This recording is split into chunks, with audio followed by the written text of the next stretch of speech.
My son hit me and I stayed quiet. The next morning I cooked a feast. He smiled and said, "You finally learned, old man," until he saw who was sitting at the table. If you have ever been betrayed by your own flesh and blood, like this video and subscribe. Let me know in the comments which city you are listening from, because I want to know how far this story of justice travels. My name is Isaiah Jefferson. I am 72 years old. My hands are rough like sandpaper, and my back is stiff from 40 years of building bridges across this country. I know how to pour concrete so it lasts 100 years. I know how to calculate the load-bearing capacity of steel. But nothing in my engineering manuals taught me how to handle the moment my own son Dante looked at me with eyes full of hate and swung his hand. It happened at the dinner table on a Tuesday. The air in my house, the house my late wife Betty and I bought with cash 30 years ago, was thick with the smell of expensive cologne and cheap desperation. Dante was pacing back and forth on my hardwood floors, his Italian leather shoes clicking with a nervous rhythm. At 32 years old, my son was a man who wore suits he could not afford and drove a car that the bank actually owned. Sitting across from me was Chloe, his wife. She was scrolling on her phone, barely touching the pot roast I had spent 3 hours cooking. Chloe never liked my cooking. She said it was too heavy, too old-fashioned, too black. She preferred kale smoothies and overpriced salads from places where they charge you $5 for water. She looked up from her screen, her blue eyes scanning my dining room with that familiar look of disdain, calculating the value of everything she saw. "Dad! Are you even listening to me?" Dante shouted, slamming his hand down on the table. The silverware jumped. I looked up from my plate. I was eating slowly, deliberately. I have learned that when you are old and black in America, silence is your best defense and your sharpest weapon. "I heard you, Dante." I said, my voice low and steady like the hum of a generator. "You want me to sign the deed of this house over to you so you can use it as collateral for a loan." "It is not just a loan, Dad," Dante said, running his hands through his hair. "It is an investment. Crypto is the future. The market is in a dip right now. If I buy in today, I can triple our money in 6 months. Triple it. Do you understand what that means? We could move out of this neighborhood. We could buy a mansion in the hills." I looked at him. I saw the boy I used to carry on my shoulders to watch the 4th of July fireworks. I saw the teenager I taught to drive in my old pickup truck. But I did not see a man. I saw an addict. He was not addicted to drugs or the bottle, though I smelled the whiskey on his breath. He was addicted to the illusion of easy money. He wanted to be a king without building a kingdom. "I am not selling this house, Dante," I said. "This house is paid for. It is where your mother died. It is where you grew up. I am not gambling my roof for your digital coins." Chloe let out a sharp laugh, a sound like glass breaking. "I told you, Dante," she said, not even looking at me. "He does not understand. He is from a different time. He thinks burying money in a tin can in the backyard is a financial strategy. You are wasting your breath." Dante's face turned a shade of red I had never seen before. He leaned over the table, invading my space. The smell of alcohol was stronger now, mixed with the sweat of panic. "You are selfish, old man," Dante hissed. "You are sitting on a gold mine of equity, and you are letting it rot because you are too stubborn to modernize. I need this. I need this capital. I have debts, Dad. Real debts. If I do not get this liquidity by Friday, things are going to get bad." "That is the first honest thing you have said tonight," I replied, cutting a piece of meat. "You have debts. That sounds like a personal problem, son. I told you 5 years ago when you quit your job to become a day trader that I would not bail you out again." Dante's eyes went wide. The veins in his neck bulged. He looked at Chloe, seeking approval, seeking fuel for his rage. She gave him a slight nod, a tiny movement of her chin that said, "Go ahead, do what you have to do." Dante grabbed the collar of my shirt, the shirt I ironed myself this morning. He yanked me up from my chair. My knees hit the underside of the table. Pain shot through my legs, but I did not make a sound. "Sign the papers, Dad," he screamed, spit flying onto my face. "Sign the damn papers, or I swear to God I will declare you incompetent. I will put you in a home so fast your head will spin." I looked him dead in the eye. I did not struggle. I did not fight his grip. I stood my ground just like I stood my ground when I was the only black foreman on a construction site in 1985. "Get your hands off me, son," I said. And then it happened. His hand moved faster than I expected. The back of his hand connected with my cheekbone. The sound was loud, a wet crack that echoed off the walls of the house Betty and I had built. The force of the blow knocked me off balance. I stumbled back. My foot caught the leg of the chair and I fell. I hit the floor hard. My glasses skittered across the wood. The room went silent. I lay there on the floor for a moment, tasting the copper tang of blood in my mouth. My cheek burned like fire. My hip throbbed. I looked up at the ceiling at the chandelier Betty had picked out at a flea market and polished until it looked like diamonds. I expected Dante to rush to me. I expected him to fall to his knees, begging for forgiveness, realizing he had crossed a line that can never be uncrossed. Instead, he stood there, breathing heavy, rubbing his knuckles. He looked at me not with regret, but with disgust. "Look what you made me do," he muttered. "You are so stubborn, you make me crazy." I shifted my gaze to Chloe. She was still sitting at the table. She picked up her wine glass and took a slow sip, looking down at me over the rim. "He is right, Isaiah," she said calmly. "You should not have provoked him. You know he is under a lot of stress. Maybe this will knock some sense into you. Get up and sign the papers. Stop being dramatic. Dramatic." I was lying on the floor of my own home, bleeding from a cut on my lip struck by the son I raised, and she called it dramatic. In that moment, something inside Isaiah Jefferson died. The father who would do anything for his son. The man who believed in second chances. The soft part of my heart that still held on to hope for Dante. It all turned to stone. I did not say a word. I did not scream. I did not cry. I pushed myself up. My joints popped. My body ached. I found my glasses under the sideboard. One lens was cracked.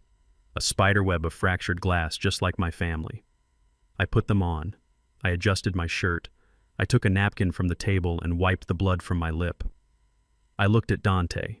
He was avoiding my eyes, now pouring himself a drink with shaking hands. I looked at Chloe. She smirked at me, challenging me to do something. I walked past them. I walked out of the dining room, down the hallway, into my bedroom. I closed the door. I turned the lock. Click. That sound, the mechanical click of the lock, was the loudest sound in the world. It was the sound of a bridge collapsing. I sat on the edge of my bed. The room was dark, lit only by the street lamp outside. On my nightstand was a framed photo of Betty. She was laughing, the wind catching her hair on our trip to Savannah. I picked up the photo. My fingers traced her face. "I promised you, Betty," I whispered to the empty room. "I promised you on your deathbed that I would take care of our boy. I promised I would protect him." A single tear rolled down my face, stinging the cut on my lip. "But the boy we raised is gone, Betty. That man in the other room is a stranger. He is a monster, fed by greed and led by a woman who hates us. I cannot protect him anymore. I have to protect what we built." I stood up. My resolve was hardening, setting like quick, dry concrete. I was an engineer. When a structure is compromised, when the foundation is rotten, you do not paint over it. You do not patch it. You condemn it. You demolish it. I walked to the closet. I pushed aside my hanging shirts, the flannel and the denim. In the back, hidden behind a false panel I installed myself, was a wall safe. I spun the dial, left, right, left. I knew the combination by heart. It was the date Betty and I broke ground on this house. The heavy door swung open.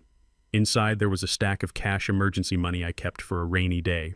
There was my father's old revolver, cleaned and oiled. Dante probably thought I would go for the gun.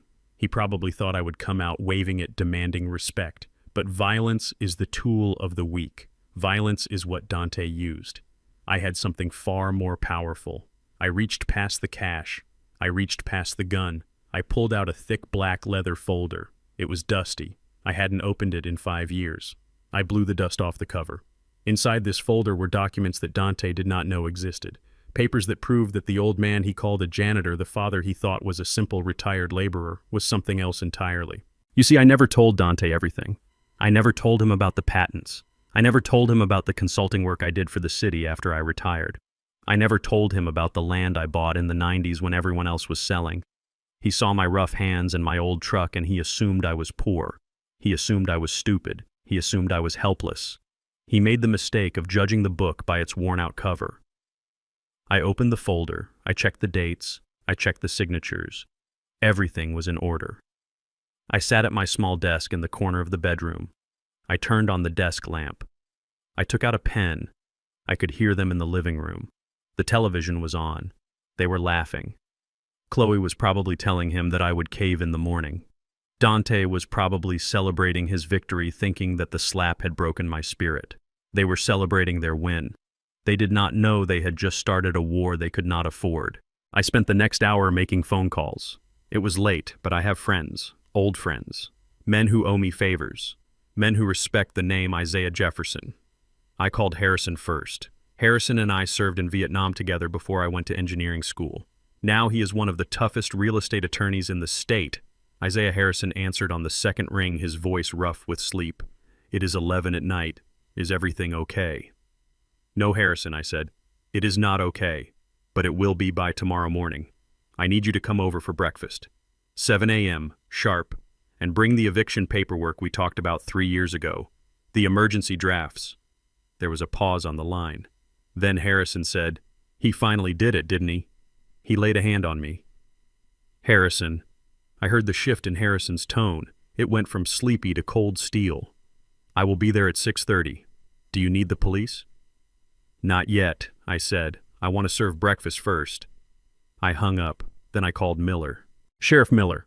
We play chess on Thursdays at the community center. He is a white man, a good man who knows that in this town justice sometimes needs a little push. Miller, I said, I have a situation. Domestic disturbance, elder abuse. I have video evidence. Video evidence, Miller asked. Since when do you have cameras, Isaiah? Since the day that woman moved into my house, I said. I installed them in the vents. I never trusted her. And tonight they caught everything. I need you here tomorrow morning, Miller. I need you to witness an eviction, and I might need you to make an arrest. Consider it done, Isaiah Miller said. Do not engage them tonight. Lock your door. My door is locked, I said. I hung up the phone. I looked at the black folder again. My hands were steady now. The pain in my face was a dull throb, a reminder of why I was doing this. I did not sleep that night. I sat in my chair watching the streetlight flicker outside my window. I thought about the breakfast I was going to cook. Dante loved my breakfast. He loved the thick-cut bacon, the scrambled eggs with cheese, the homemade waffles. He always said it was the best way to start the day.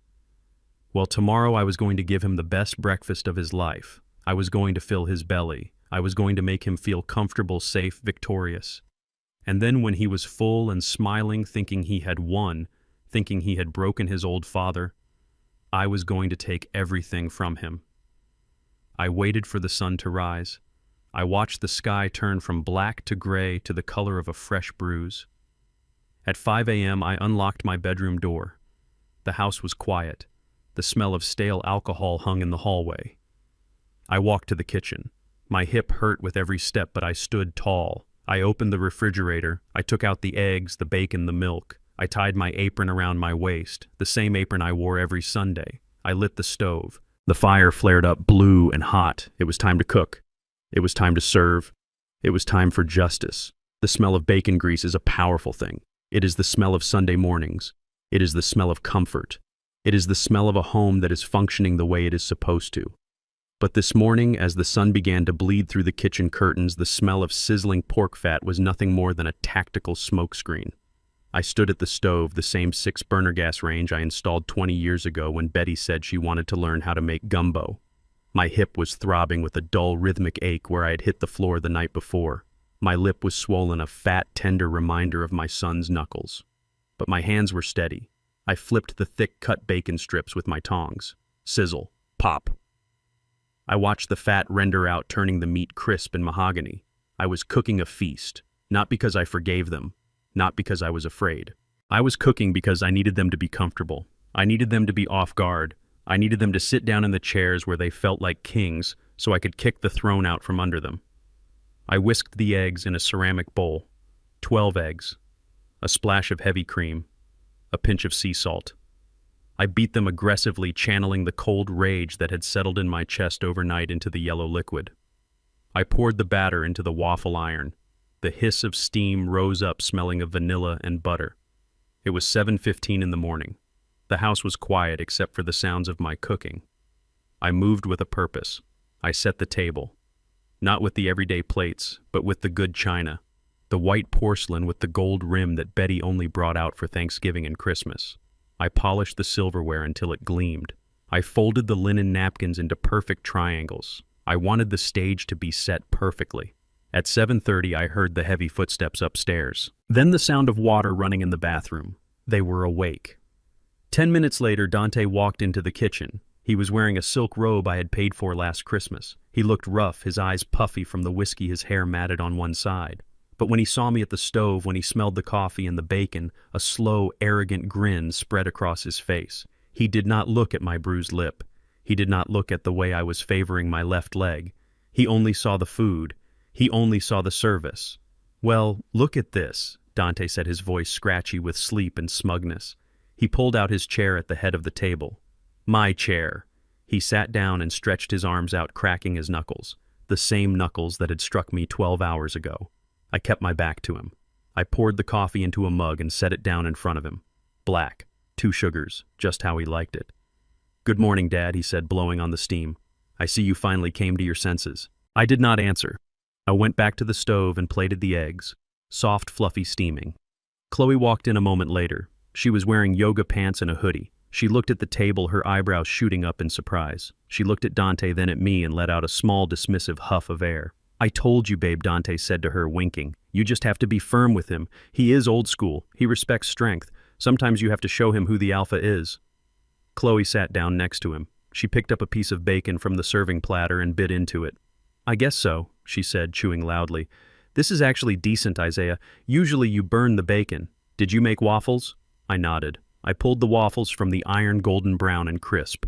I placed them on a platter in the center of the table. I brought over the warm syrup. I brought over the bowl of fresh fruit. It was a spread fit for a magazine. It was the kind of breakfast a father makes for his children when he is proud of them, when he loves them. I stood at the end of the table, my hands clasped behind my back, watching them eat. They ate like starving wolves.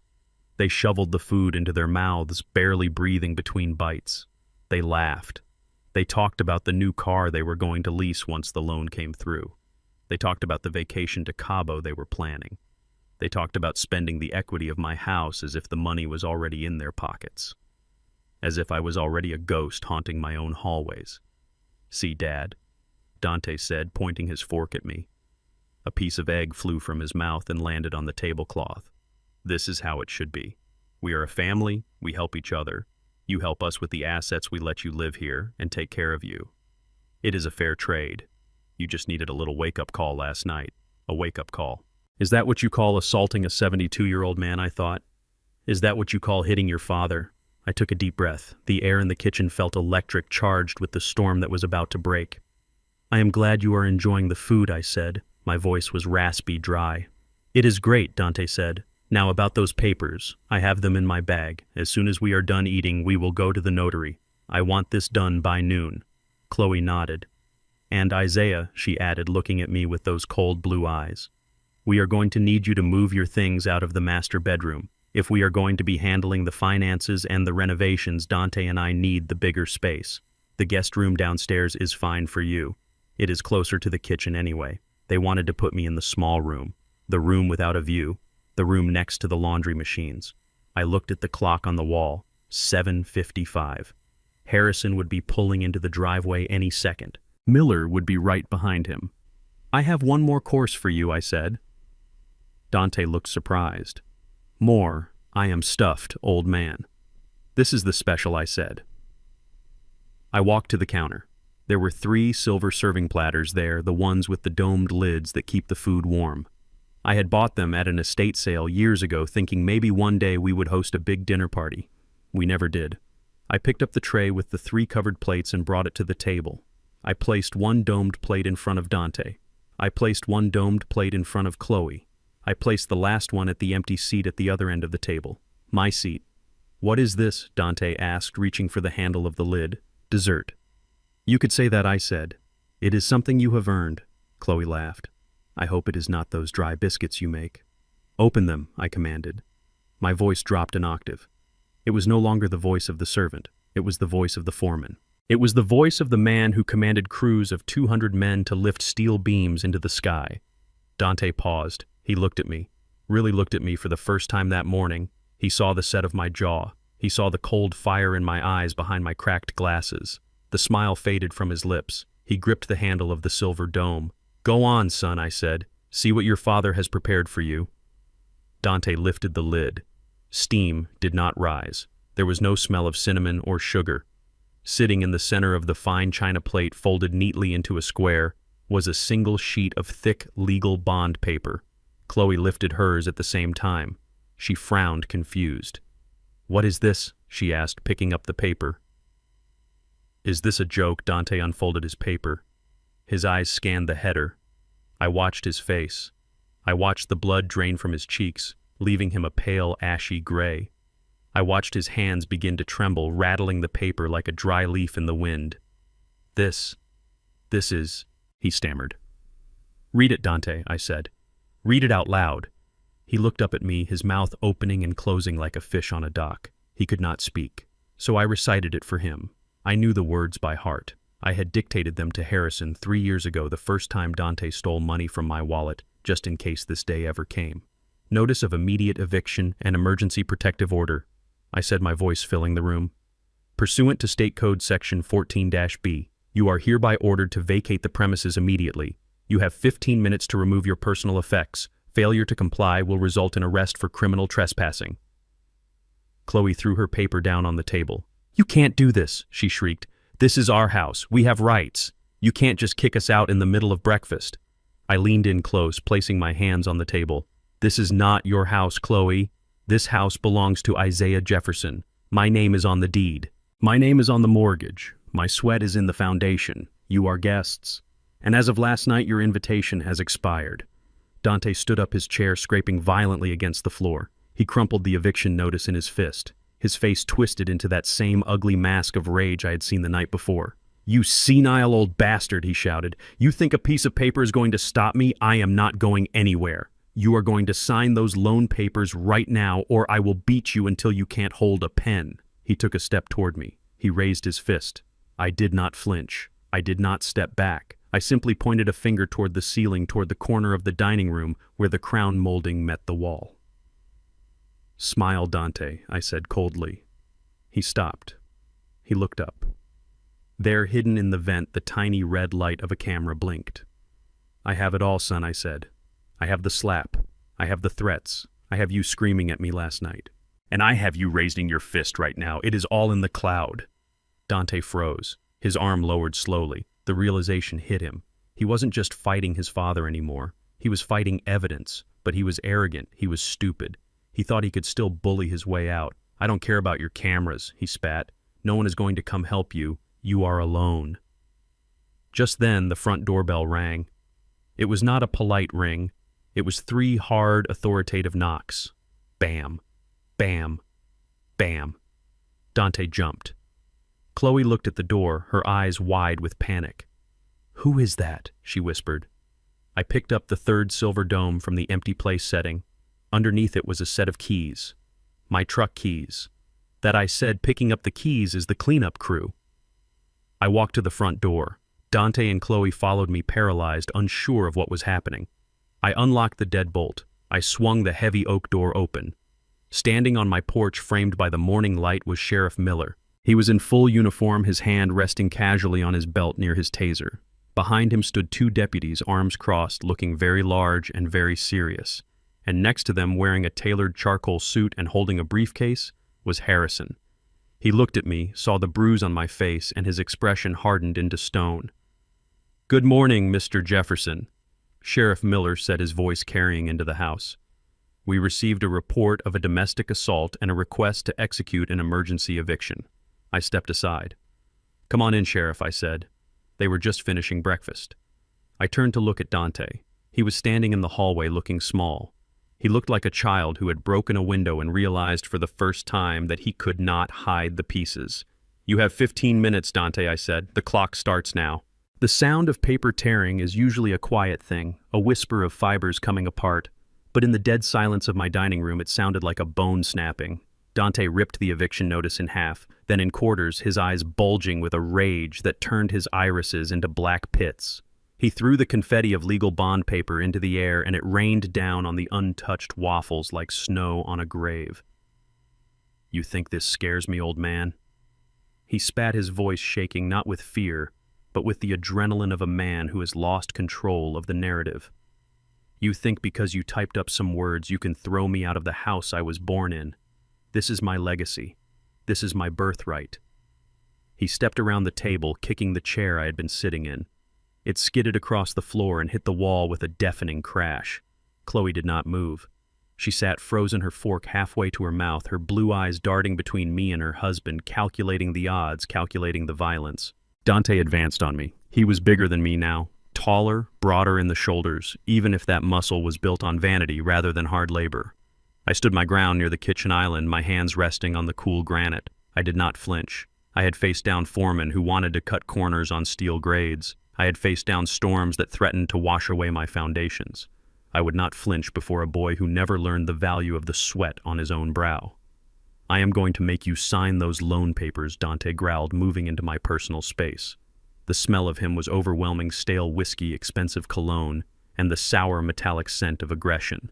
I am going to make you sign them, and then I am going to put you in a home where the nurses will tie you to the bed. You want to play hardball, Isaiah? Let us see how hard you are when I am done with you. He raised his hand again. The same hand that had struck me the night before. I saw the muscles in his forearm bunch. I saw the intent. He was not just posturing, he was going to hurt me. He was going to beat his 72-year-old father into submission because he could not beat the market. My heart hammered against my ribs, a frantic rhythm, but my face remained stone. I prepared to take the blow. I prepared to defend myself if I had to, though the thought of raising a hand against my own son made my stomach turn. But the blow never landed. The front door, which I had unlocked only moments before, swung open with a heavy, deliberate creak. The morning light flooded the hallway, cutting through the tension like a laser. Heavy boots struck the hardwood floor. Thud, thud, thud. It was the sound of authority. It was the sound of consequences arriving on schedule. Dante froze his fist, hovering in the air inches from my face. He turned his head slowly, his eyes widening as he registered the figures standing in the entryway. Sheriff Miller filled the doorframe. In his uniform with the star on his chest and the gun on his hip, he looked nothing like the man I played chess with on Thursdays. He looked like the law. Flanking him were two deputies, young, fit, and unsmiling, their hands resting near their holsters. And behind them stood Harrison, my lawyer, looking at Dante with the kind of cold, clinical detachment a surgeon has before cutting out a tumor. "What the hell is this?" Dante stammered, lowering his hand but not backing away. "Who invited the pigs into my house?" Sheriff Miller stepped into the dining room. The air seemed to get thinner, the oxygen sucked up by his presence. He looked at the torn paper on the table. He looked at the overturned chair. And then he looked at me. He saw the swelling on my cheek, the cut on my lip that had reopened when I shouted. His eyes narrowed. "Mr. Jefferson invited us." Son Miller said, his voice a low rumble that vibrated in the floorboards. "And from where I am standing, it looks like we arrived just in time. Step away from him, now!" Dante laughed, a nervous, high-pitched sound. "This is a family dispute, Sheriff. It is a misunderstanding. My father is having an episode. He is confused. I was just trying to calm him down." "Is that what you call it?" Miller asked, stepping closer. His hand unclipped the retention strap on his taser, calming him down with a raised fist. Calming him down by tearing up legal documents. Chloe suddenly found her voice. She stood up, knocking her chair back. "This is harassment," she shrieked, pointing a manicured finger at Miller. "You have no right to barge in here. This is our private residence. We pay taxes. I want you out immediately or I will sue the department for trespassing." Harrison stepped forward then. He adjusted his glasses and opened his briefcase with a sharp click. He pulled out a fresh copy of the document Dante had just destroyed along with a second, thicker packet. "Actually, Mrs. Jefferson," Harrison said, his voice smooth and dry like aged paper. "You are the ones trespassing. As of 7 a.m. this morning, Judge Reynolds signed an emergency protective order and a kick-out order barring both you and Dante from this property." Dante's face went from red to a sickly white. "Protective order," he whispered. "For what?" "I didn't do anything." I finally spoke. I moved away from the counter and pointed a long, calloused finger toward the ceiling corner above the china cabinet. "Look up, Dante," I said. He looked. Chloe looked. Even the deputies looked. There, hidden in the shadow of the crown molding, was the small black dome of a camera. The red recording light blinked. Once. Twice. A silent heartbeat of surveillance. "I told you, son," I said. "I have it all. I have the slap from last night. I have the threats you made at the table 5 minutes ago. I have you raising your fist just now. It is all recorded. It is all saved." Dante stared at the camera as if it were a gun pointed at his head. The realization washed over him. The lie he had been preparing, the story about my dementia, the story about me falling, the story about him being the caring son, it all evaporated. The truth was captured in high definition. "That is illegal," Dante shouted, desperate now. "You cannot record us in our own home without consent." Harrison cleared his throat. "Actually, under state law, Mr. Jefferson is the sole owner of this property. You are guests. And in common areas of a home where there is no reasonable expectation of privacy, such as a dining room, security recording is perfectly legal, especially when documenting domestic violence." Sheriff Miller moved in. He placed a hand on Dante's shoulder. It was not a friendly gesture. It was a grip of iron. "Dante Jefferson," Miller said, "you are being served with a temporary restraining order. You are to have no contact with Isaiah Jefferson. You are to stay 100 yards away from this property and from his person. Do you understand?" Dante tried to shrug him off. "Get your hands off me. This is my house. My mother left it to me. Your mother left everything to your father," Harrison corrected. "And your father has tolerated your presence here as a kindness you repaid with violence." Chloe rushed to Dante's side, grabbing his arm. "Dante, do something," she hissed. "Do not let them do this. Where are we going to go? We have nowhere to go." Dante looked at me. His eyes were pleading now, the arrogance stripped away, leaving only the scared boy underneath. But I also saw the manipulation, the calculation. He was looking for the weak spot in my armor. "Dad," he said, his voice cracking, "you are not going to let them do this, right? Not to your own son. I am sorry, okay? I lost my temper. It won't happen again. Just tell them to leave. We can work this out." I looked at him. I looked at the bruise forming on his arm where Miller was holding him. I looked at the breakfast on the table getting cold, the feast I had made, the last meal. I walked over to the table. I picked up the eviction notice, the fresh copy Harrison had placed there. I handed it to Dante. "You have 15 minutes, I said. What? Dante asked, blinking. "You have 15 minutes to gather your personal effects," I said, checking my watch. "Clothes, toiletries, essentials. But our furniture," Chloe cried. "My Peloton, the big screen TV. Everything you bought with your own money you can take," I said. "Everything I paid for stays. The furniture stays, the electronics stay, and the car keys stay." Dante looked at the car keys sitting on the silver platter. The keys to the Mercedes I had leased in my name because his credit score was lower than the temperature outside. "You can't take the car," he said. "How am I supposed to get to work?" "You don't have a job, Dante," I said. "You have a gambling addiction you call day trading, and you have legs. Start walking." Miller nodded to his deputies. "Escort them upstairs. Watch them pack. Make sure they do not damage any property or take anything that is not clearly theirs. 15 minutes. Mark it." The deputies moved in.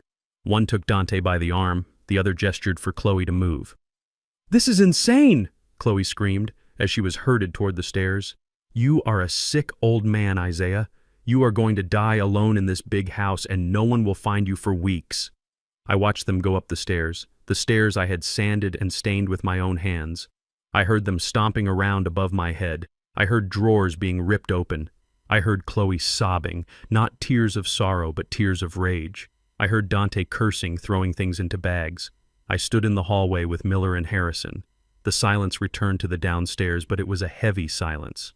"I am sorry it came to this," Isaiah Miller said quietly. He took off his hat and ran a hand through his thinning hair.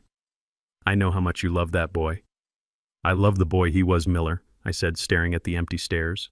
"I do not know the man who is upstairs. That man is a stranger. And strangers do not hit me in my own kitchen." Harrison handed me a pen. "We need to formalize the complaint, Isaiah. If you want the restraining order to stick, we need to file the assault charges.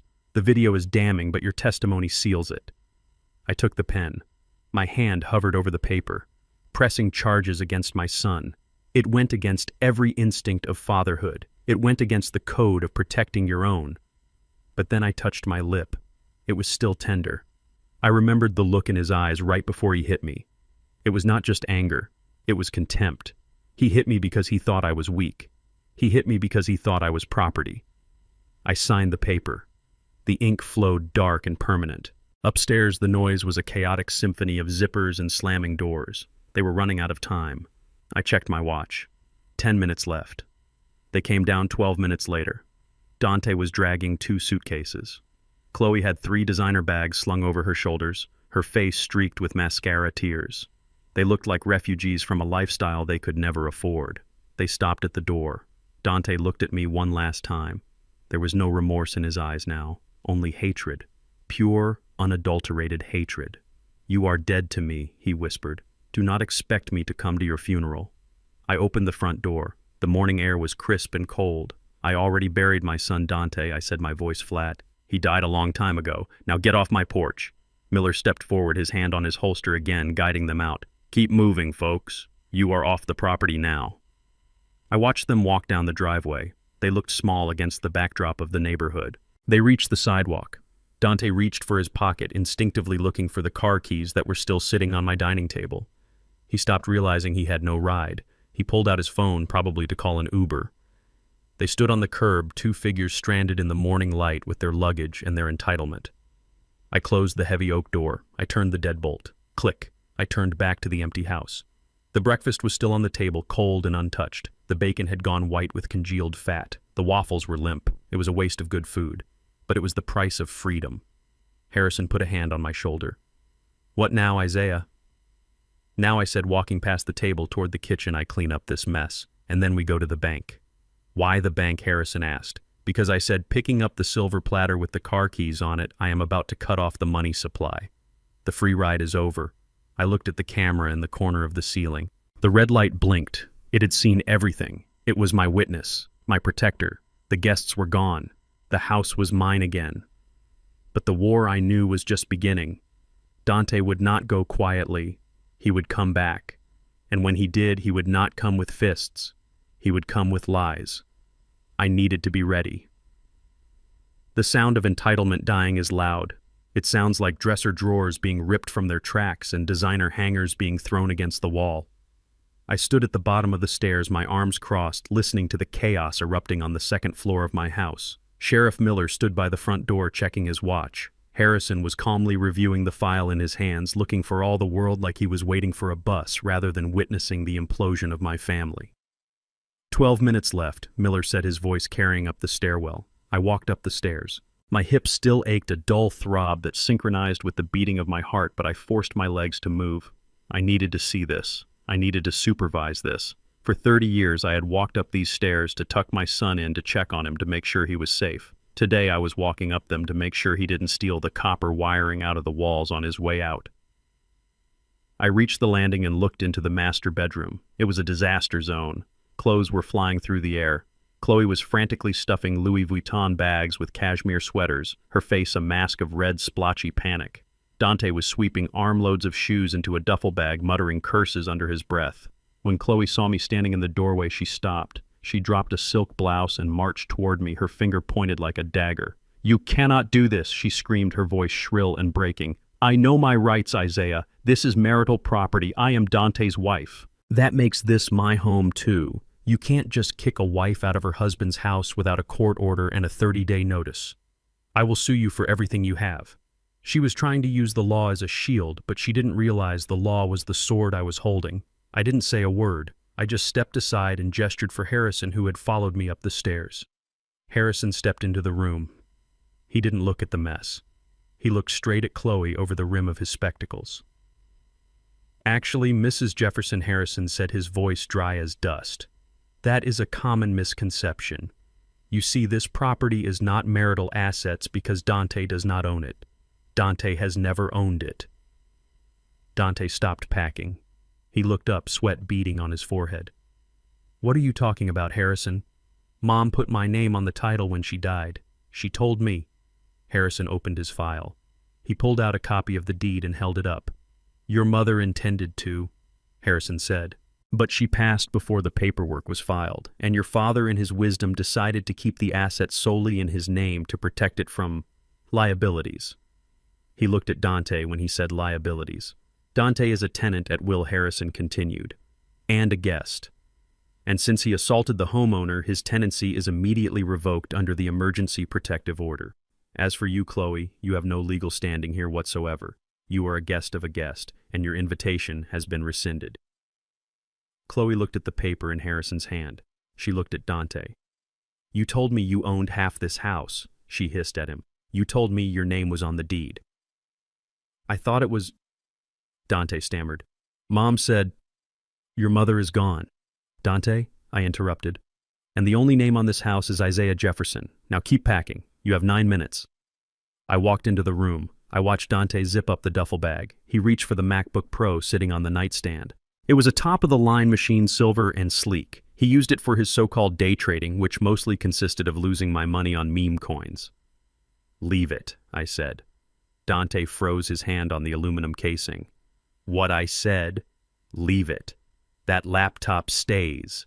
"Are you joking?" Dante laughed a desperate barking sound. "This is my work computer. My whole life is on here. You can't keep my computer." I walked over to him. I was close enough to smell the fear on him now. "Who paid for it, Dante?" I asked. He clenched his jaw. "You did, but it was a gift." "It was not a gift," I corrected him. "It was a business loan. You said you needed it to start your consulting firm, a firm that never made a single dollar. You purchased it with the credit card I pay for. The receipt is in my name. The warranty is in my name. That is my property." I reached out and placed my hand on the laptop. Dante gripped it tighter. For a second, I thought he was going to try it. I thought he was going to try to wrestle me for it. I saw the violence flare in his eyes again.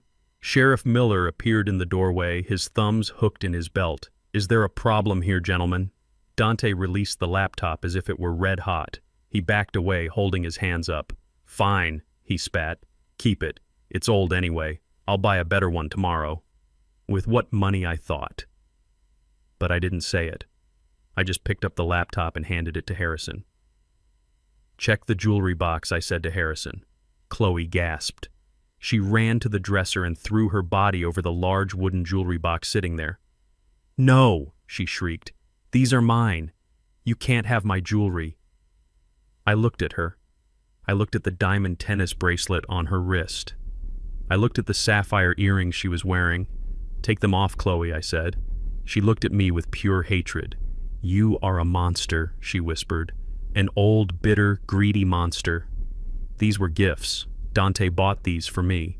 I pulled a stack of credit card statements from my back pocket. I had been carrying them around for weeks, waiting for the right moment. "Dante bought them with this," I said, shaking the papers. "My American Express Platinum." I paid the bill, Chloe. $8,000 for the bracelet, $2,000 for the earrings, the necklace in that box. $5,000. Dante has not bought you a pack of gum with his own money in 3 years. But they were gifts. She cried, tears streaming down her face, now ruining her makeup. "They were purchases made with stolen funds," I said calmly. "Unauthorized use of a credit card is fraud, Chloe. I can either take the jewelry back now or I can have Miller arrest Dante for grand larceny and credit card fraud. Which do you prefer?" The room went silent. Dante looked at Chloe. He looked at the floor. He did not defend her. He did not offer to go to jail for her. "Give them to him," Chloe, Dante muttered. Chloe let out a sob that sounded like a wounded animal. She unclasped the bracelet. She took off the earrings. She opened the box and dumped the contents onto the dresser. Gold chains, rings, pendants. It was a pile of glitter that represented months of my hard labor. Harrison stepped forward with a velvet bag he had brought from his briefcase. He swept the jewelry into the bag with efficient clinical movements. 5 minutes, Miller announced from the doorway. "Let's wrap it up, folks." They moved faster now, fueled by humiliation and panic. They grabbed armfuls of clothes, not even bothering to fold them. Suits were jammed into trash bags. Shoes were thrown into pillowcases.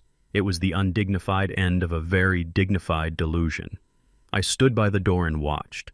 I watched them strip the room of their presence. I watched them take the framed photos of themselves off the walls, leaving behind pale squares on the paint where the sun hadn't touched.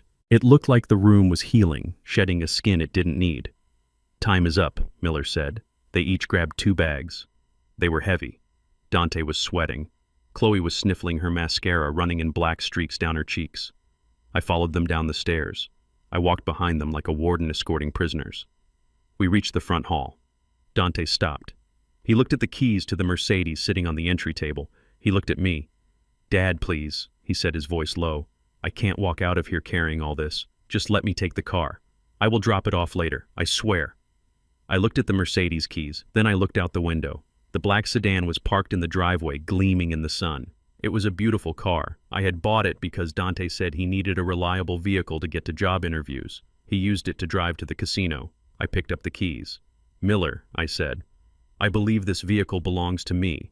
That is correct, Mr. Jefferson Miller said. Registration is in your name. I looked at Dante. You are not taking the car, son. You are taking the sidewalk. Dante's face crumbled. The last shred of his ego, the last piece of the successful man costume he wore, fell away. He was just a guy with trash bags full of clothes and nowhere to go. But where are we supposed to go? Chloe wailed. We can't just stand on the street. There is a bus stop 3 blocks over, I said. The number 12 goes downtown. It costs $2. I hope you have cash because I canceled the cards an hour ago. I opened the front door. Get out. They stepped onto the porch. The morning air hit them. They looked around. The neighbors were watching. Mrs. Gable from across the street was pretending to water her petunias, but she was watching. Mr. Henderson was standing in his driveway with his coffee mug watching. They saw Dante Jefferson, the man who bragged about his crypto portfolio, standing on his father's porch with garbage bags full of clothes. They saw Chloe, the woman who turned up her nose at the neighborhood block party, crying with her jewelry gone. This is not over. Dante hissed at me, trying to salvage some scrap of pride. You are going to regret this. You are going to die alone in this big empty house. I looked at him. I looked at the son who raised a hand to me. I would rather die alone than live with a snake, I said. Miller stepped out onto the porch. Move along, Dante. You are loitering now. They began to walk. They dragged their bags down the concrete path. The wheels of the suitcases clattered loudly on the imperfections in the cement. It was a lonely, pathetic sound. I watched them reach the end of the driveway. They turned left toward the bus stop. They didn't look back. I stood there until they turned the corner and disappeared. I turned back to Miller and Harrison. Thank you, gentlemen, I said. Miller tipped his hat. I will have a patrol car drive by every hour, Isaiah, just in case he comes back. He won't come back today, I said. He is too proud. But he will be back. I walked back inside. The house was quiet. The air felt different. It felt lighter. The heaviness of their greed was gone, replaced by the sterile silence of an empty nest. I walked to the dining room. The breakfast was still there. The cold waffles, the congealed bacon. I sat down at the head of the table. My hip hurt, my face hurt, my heart hurt. But as I looked around the room at the camera blinking in the corner, at the empty chairs where my enemies had sat, I felt something else rising up through the pain. I picked up a piece of cold bacon and ate it. It tasted like victory. Silence is a luxury I thought I had bought with the deed to my house, but 24 hours after I kicked my son out, I learned that silence is the first casualty of war. I was sitting in my living room, the blinds drawn against the prying eyes of the street, when my phone buzzed. It was not a call. It was a notification from a social media app I barely knew how to use. I opened it, and there, on the small glowing screen, was the face of my son. He was sitting on the edge of a bed in a room with beige walls and a flickering fluorescent light, a Motel 6 by the look of it. Chloe was next to him, wrapped in a blanket, looking frail and shivering, even though I knew it was 70 degrees in that room. She had scrubbed her face clean of makeup to look younger, more vulnerable. They were live. Guys, Dante said, his voice cracking with a performance worthy of an Oscar. I do not usually do this. I like to keep my family business private, but we are desperate. He looked into the camera lens, his eyes wet. Last night, my father, he snapped. He has been struggling for a while, you know. His memory, his temper. We have tried to hide it. We have tried to care for him. But the dementia is getting worse. He did not even recognize me yesterday. He thought I was an intruder. I sat there in my armchair, my hand tightening around the phone until my knuckles turned white. Dementia. That was their angle. They were not just playing the victim. They were building a legal case for incompetence in real time. Chloe leaned into the frame, wiping a dry eye. He got violent, she whispered. He hit Dante. We tried to calm him down, but he threw us out into the cold. We have nothing. No clothes, no food. We just want him to get help, but we are scared for him. Comments began to scroll up the side of the screen. Little bubbles of digital judgment. That is so sad. Praying for you guys. Elderly people can be dangerous when they lose it. Where is the GoFundMe link? I watched as strangers sent them money, $5, $10, financing their lies. I turned off the phone. I did not type a comment. I did not report the video. I did not engage. You do not fight a fire by blowing on it. You fight it by cutting off the oxygen. But the smoke had already escaped. The next morning, I walked to the mailbox at the end of my driveway. The air was crisp. I saw Mrs. Gable across the street. Usually she waves. Usually she shouts a hello. Today she saw me and immediately turned her back, pretending to examine a bush she had pruned 100 times. I walked to the corner store to buy my newspaper. The cashier, a young man named Jamal, who I had known since he was in diapers, looked at me with wide, wary eyes. He put my change on the counter instead of handing it to me, avoiding my touch. Mr. Jefferson Jamal said quietly, "I saw the video. Is everything okay at home?" I looked at him. I looked at the community that I had helped build. I helped pay for the renovation of the church roof. I tutored kids in math at the center, and one video from a liar had turned me into a pariah. "Everything is fine, Jamal," I said. "Do not believe everything you see on a screen." I walked home. A car slowed down as it passed me. I saw the driver point. I saw the passenger shake her head. The court of public opinion was in session, and I had already been found guilty. When I got to my porch, I found Deacon Thomas waiting for me. He was a good man, a man of God, but he was soft. He held a casserole dish covered in aluminum foil. The universal symbol of pity. Isaiah Thomas said, his face heavy with concern. "We saw the broadcast. The church is praying for you. And for Dante." I stopped on the bottom step. I did not invite him up. "Keep your prayers, Thomas," I said, "and keep the casserole." "Isaiah, listen," Thomas pleaded, stepping closer. "He is your son. The Bible says forgive 70 times 7. If you are sick, if you are confused, let us help you. Do not let pride keep you from your family. Bring him home. Let him care for you. Care for me." I laughed a dry, humorless sound. "Thomas," I said, "did Dante tell you he hit me? Did he tell you he tried to force me to sign over my house to pay his gambling debts?" Thomas blinked. He said you were confused, that you imagined things. That is the disease talking, Isaiah." I looked at the deacon. I realized then that the truth did not matter to them. The narrative was too strong. The story of the poor young couple and the crazy old man was easier to digest than the story of the greedy son. "Get off my porch, Thomas," I said, "and tell the congregation if they want to donate to Dante, they can. But when he spends it all on crypto and whiskey, do not come crying to me." I went inside and locked the door. The isolation was complete now. I was alone in my fortress. But I was not idle. I went to my desk. I opened the black folder again. The emotional attack was done. Now it was time for the financial counterattack. I put on my best suit. Navy blue, the one I wore to Betty's funeral. I tied my tie with precision. I polished my shoes. I grabbed my briefcase. I drove to the First National Bank downtown. Not the branch in the neighborhood where everyone knew me. The main branch, the headquarters. I asked to see Mr. Henderson, the Senior Vice President of Commercial Lending. The teller tried to brush me off, tried to send me to a customer service rep. But when I slid my account number across the glass, she looked at the balance and her face changed. She made a call. 5 minutes later, I was sitting in a corner office with a view of the skyline. "Mr. Jefferson Henderson," said, shaking my hand. "An honor. We rarely see you in person." I sat down. I did not smile. "I am here to report a crime, Mr. Henderson." Henderson's smile faltered. "A crime. Has there been a breach in your accounts?" I pulled a document from my briefcase. It was a loan application.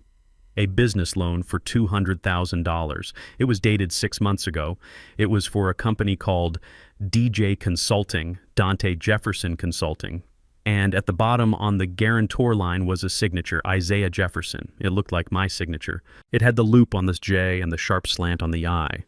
But there was a hesitation in the ink, a slight tremor that was not mine. I slid the paper across the desk. "This loan is in default," I said. "I received the notice yesterday." "Yes," Henderson said, sweating slightly. "We have been trying to contact your son, but since you are the guarantor, we were about to debit your main account to cover the arrears." "I did not sign this," I said. The room went dead silent. The air conditioning hummed. "Excuse me," Henderson whispered. I leaned forward. I did not sign this document. That is a forgery. My son forged my signature to secure a loan he could not pay back. I am formally contesting this debt, and I am filing an affidavit of fraud." Henderson went pale. "Mr. Jefferson, if you file a fraud claim against the primary borrower, against your son, this becomes a criminal matter. The bank is required by law to refer this to the district attorney. This is bank fraud. It carries a prison sentence." "I know the law, Mr. Henderson," I said. "I want the affidavit." "But he is your son. He is a thief," I said, "and today he is going to learn that stealing from his father has a price." I signed the affidavit. I watched Henderson notarize it. I watched him make the call to the legal department. I had just put the wheels of the justice system in motion. Dante thought he was fighting a senile old man. He did not know he was now fighting the federal banking system. I left the bank. I was not done. I drove to the courthouse, the civil division. I filed a motion to dissolve the family trust. The trust I had set up 10 years ago, the one that was supposed to pay out to Dante when I died. It had a clause, a morality clause. If the beneficiary engaged in criminal activity or violence against the grantor, the trust could be revoked. I attached the police report from the eviction. I attached the affidavit of fraud from the bank. The clerk stamped the papers. Thump, thump. It was the sound of Dante's future evaporating. When I walked out of the courthouse, the sun was setting. My phone buzzed again. Another notification, another live stream. I did not watch it. I did not care what lies they were telling now, because while they were talking to a camera, I was talking to a judge. While they were playing for likes, I was playing for keeps. I got into my truck. I looked at myself in the rearview mirror. The bruise on my cheek was turning yellow. They called me crazy. They called me violent. They called me a villain. Let them talk. I started the engine. I had one more stop to make. I drove to the apartment complex on the east side, the rough side of town, the place where people live when they have run out of options. I knew Dante. I knew he wouldn't stay at the Motel 6 forever. His pride wouldn't let him. He would try to find a place that looked decent on the outside, even if it was rotting on the inside. I parked across the street. I waited. Sure enough, an hour later, I saw the Mercedes. My Mercedes. He still had the spare key I had forgotten about. He pulled up to the curb. He got out, looking around nervously. He was meeting someone, a man in a leather jacket, a loan shark. I watched them talk. I saw the fear in Dante's body language. I saw him pointing at the car, offering it as collateral. I took a picture. Then I called Miller. "Sheriff," I said, "I located the stolen vehicle, and the suspect is attempting to sell it." I gave him the address. I hung up and watched. I watched the patrol car turn the corner silently. I watched the lights flash blue and red against the brick walls. I watched my son put his hands in the air. He looked toward my truck. He couldn't see me through the tinted windows, but he knew. He knew I was there. This was not dementia. This was consequences. And I was just getting started. The leather chair in Harrison S. office was older than my son. It smelled of tobacco and old paper, a smell that reminded me of the days when business was done with a handshake and a look in the eye. But those days were dead and buried. Now business was done with subpoenas and restraining orders. Harrison sat across from me behind a desk wide enough to land a plane on. He was holding a stack of documents I had brought from my safe, the black folder that Dante had never seen, the folder that contained the truth about who his father really was. Harrison adjusted his glasses. He looked at the paper. He looked at me. He looked back at the paper. For a man who had seen everything in 40 years of law, a man who had defended murderers and prosecuted mayors, he looked genuinely stunned. "Isaiah," he said, his voice quiet, "is this figure accurate?" I leaned back, steepling my fingers. My knuckles were still swollen. "It is accurate down to the cent, Harrison."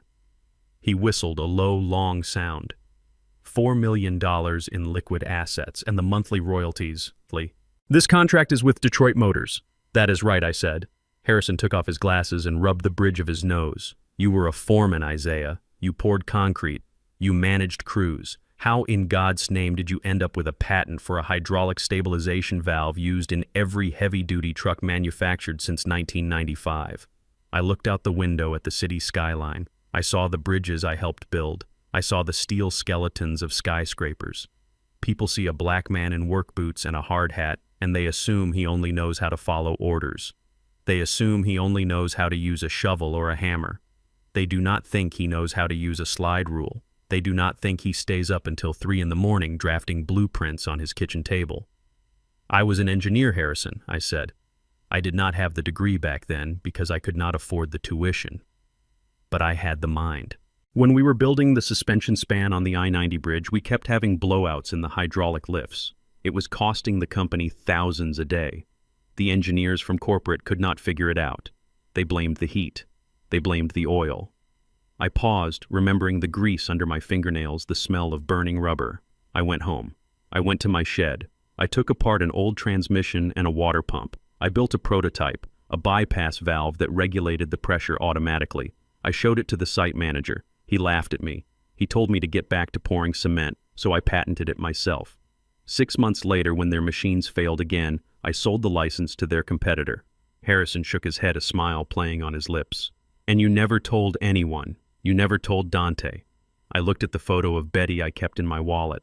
I told Betty. We celebrated with a bottle of sparkling cider and a bucket of fried chicken. We paid off the house the next day. But Dante, no, I never told Dante. Why, Isaiah? You could have given him the world. I looked Harrison dead in the eye, because I wanted to give him something better. I wanted to give him character. If Dante knew he was sitting on a gold mine, he never would have worked a day in his life. He would have been worse than he is now. I wanted him to build his own life. I wanted him to know the value of $1 earned, not $1 given. I sighed, the weight of my failure pressing down on me. I guess I failed Harrison. I tried to teach him to fish, and instead he just tried to steal my boat. Harrison closed the folder. He tapped his fingers on the leather cover. Well, he knows now, or at least he suspects. Men like Dante smell money, and when they get desperate, they get dangerous. We need to lock this down, Isaiah. We need to move these assets into a trust that he cannot touch. We need to make you bulletproof. Do it, I said. While I was securing my fortress, Dante was busy trying to find a siege weapon. I did not know it at that exact moment, but I learned later from the private investigator Harrison hired. While I was sitting in that leather chair, my son and his wife were driving to the suburbs. They were driving to a neighborhood of manicured lawns and white picket fences, a neighborhood where people smiled with their teeth but never with their eyes. They were going to see the Smiths, Chloe's parents. Robert and Susan Smith were good people on paper. They went to church. They donated to the animal shelter. They drove a Lexus and a BMW.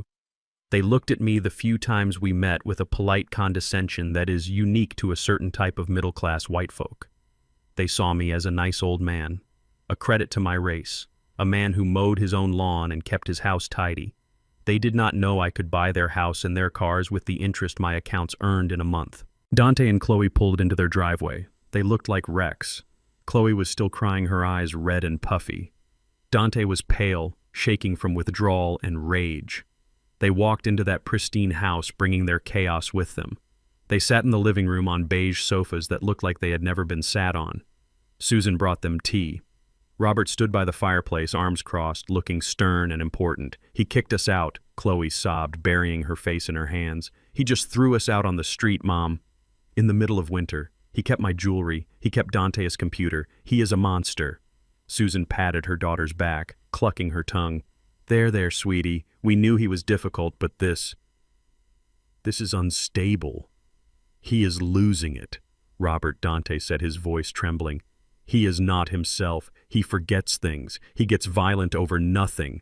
Yesterday he attacked me because I asked him to pass the salt. He punched me in the face. Look at my lip. He pointed to the bruise I had put there, a bruise born from self-defense twisted into a badge of victimhood. Robert Smith frowned. He assaulted you, his own son. He has dementia. Dante lied, the words slipping out of his mouth like poison. We have been trying to hide it. We have been trying to protect his dignity. But he is gone, Robert. The man you knew is gone.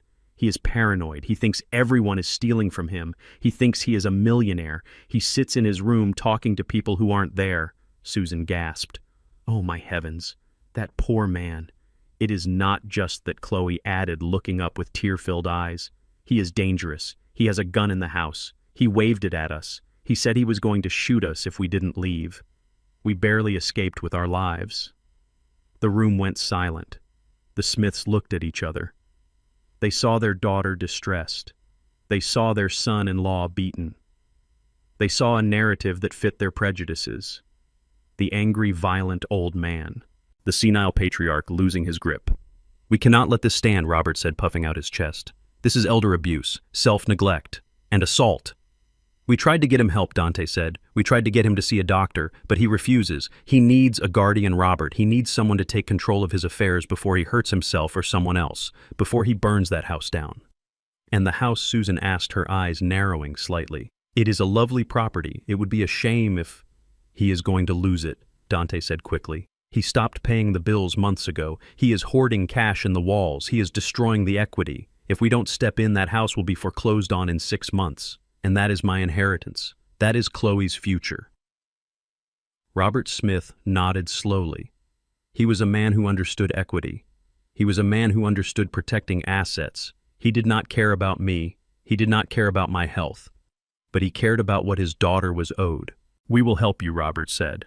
"I know a lawyer, a shark. He specializes in guardianship cases. We will petition the court. We will prove that Isaiah is incompetent. We will get emergency custody of his estate." "Can we do that?" Chloe asked, wiping her eyes. "Can we really take control? If he is a danger to himself and others," Robert said, "it is our moral duty.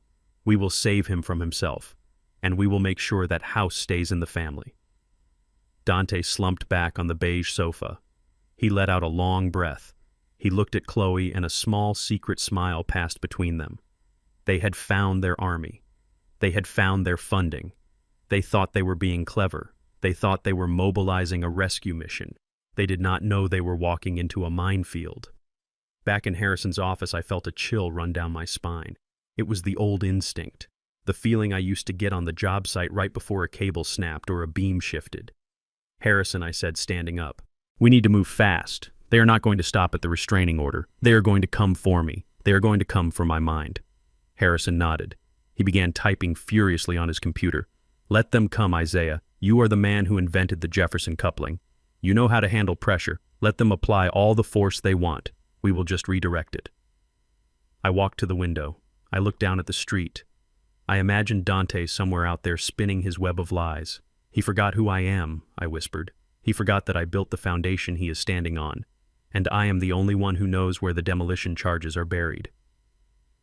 3 days after I emptied my house of the parasites, I saw a silver Lexus SUV pull into my driveway. It moved slowly, navigating the concrete like it was afraid the tires might catch a disease from my pavement. Behind the wheel was Robert Smith. Beside him sat Susan, clutching her pearls like she was entering a war zone. In the back seat sat a man in a pinstripe suit who looked like he charged by the breath. I was sitting in my living room monitoring the security feed on my tablet. I took a sip of my black coffee. It was strong and bitter, just the way I like it. I checked my watch. 2 p.m. on a Thursday. They were right on time. I did not get up immediately. I let them knock. I let them stand on my porch in the winter wind for a good 3 minutes. Let the cold seep into their expensive coats. Let them wonder if the old man was dead or just deaf. When Robert raised his fist to pound on the door for the 3rd time, I unlocked it and swung it open. "Good afternoon," I said. My voice was calm, level. I did not step back to let them in. I filled the doorway. Isaiah, Robert said, his voice booming with that false, jovial authority men like him use when they are talking to someone they consider the help. "We were worried about you. We have been calling." "I don't answer calls from numbers I don't like, Robert," I said. Susan stepped forward, pushing past her husband slightly. Her face was pinched tight with a look of concern that was about as genuine as a $3 bill. "Isaiah, we are here to help," she said. "We know about the incident. We know you are struggling. We brought Mr. Sterling with us. He is a family friend and an attorney. He can help us sort this mess out." The man in the pinstripe suit nodded. He had a smile that showed too many teeth. "Mr. Jefferson," he said, extending a hand I did not shake. "I specialize in elder law and estate management. Your children are very concerned about your well-being." "My children are gone," I said. "But come in. Since you drove all this way, you might as well see the show." I stepped aside. They filed into my hallway, looking around with critical eyes. I saw Robert scan the crown molding. I saw Susan run a finger along the dust on the entry table. They were not looking for signs of my health. They were appraising the inventory. They were checking the condition of the asset they intended to seize. I led them into the living room. I did not offer them tea. I did not offer them a seat. I walked to the television, a 60-inch screen mounted on the wall, and picked up the remote. "Sit down," I said, pointing to the sofa. They sat. Robert and Susan on the edges of the cushions, stiff and uncomfortable. The lawyer sat in my recliner, crossing his legs and opening a notepad. So, Mr. Jefferson, the lawyer began clicking a gold pen. We understand there was an altercation. A misunderstanding, really. Dante feels terrible.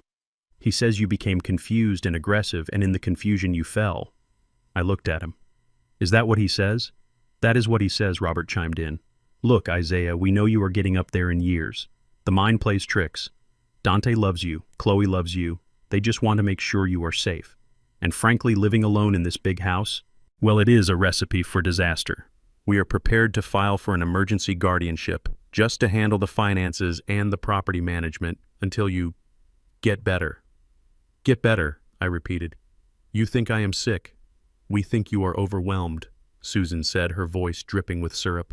We just want to take the burden off your shoulders. We can manage the house. We can manage the accounts. You won't have to worry about a thing. I looked at them. I saw the greed shining in their eyes like headlights. They didn't care about Dante. They didn't care about Chloe. They definitely didn't care about me. They saw a mortgage-free house in a gentrifying neighborhood. They saw a bank account they could drain dry.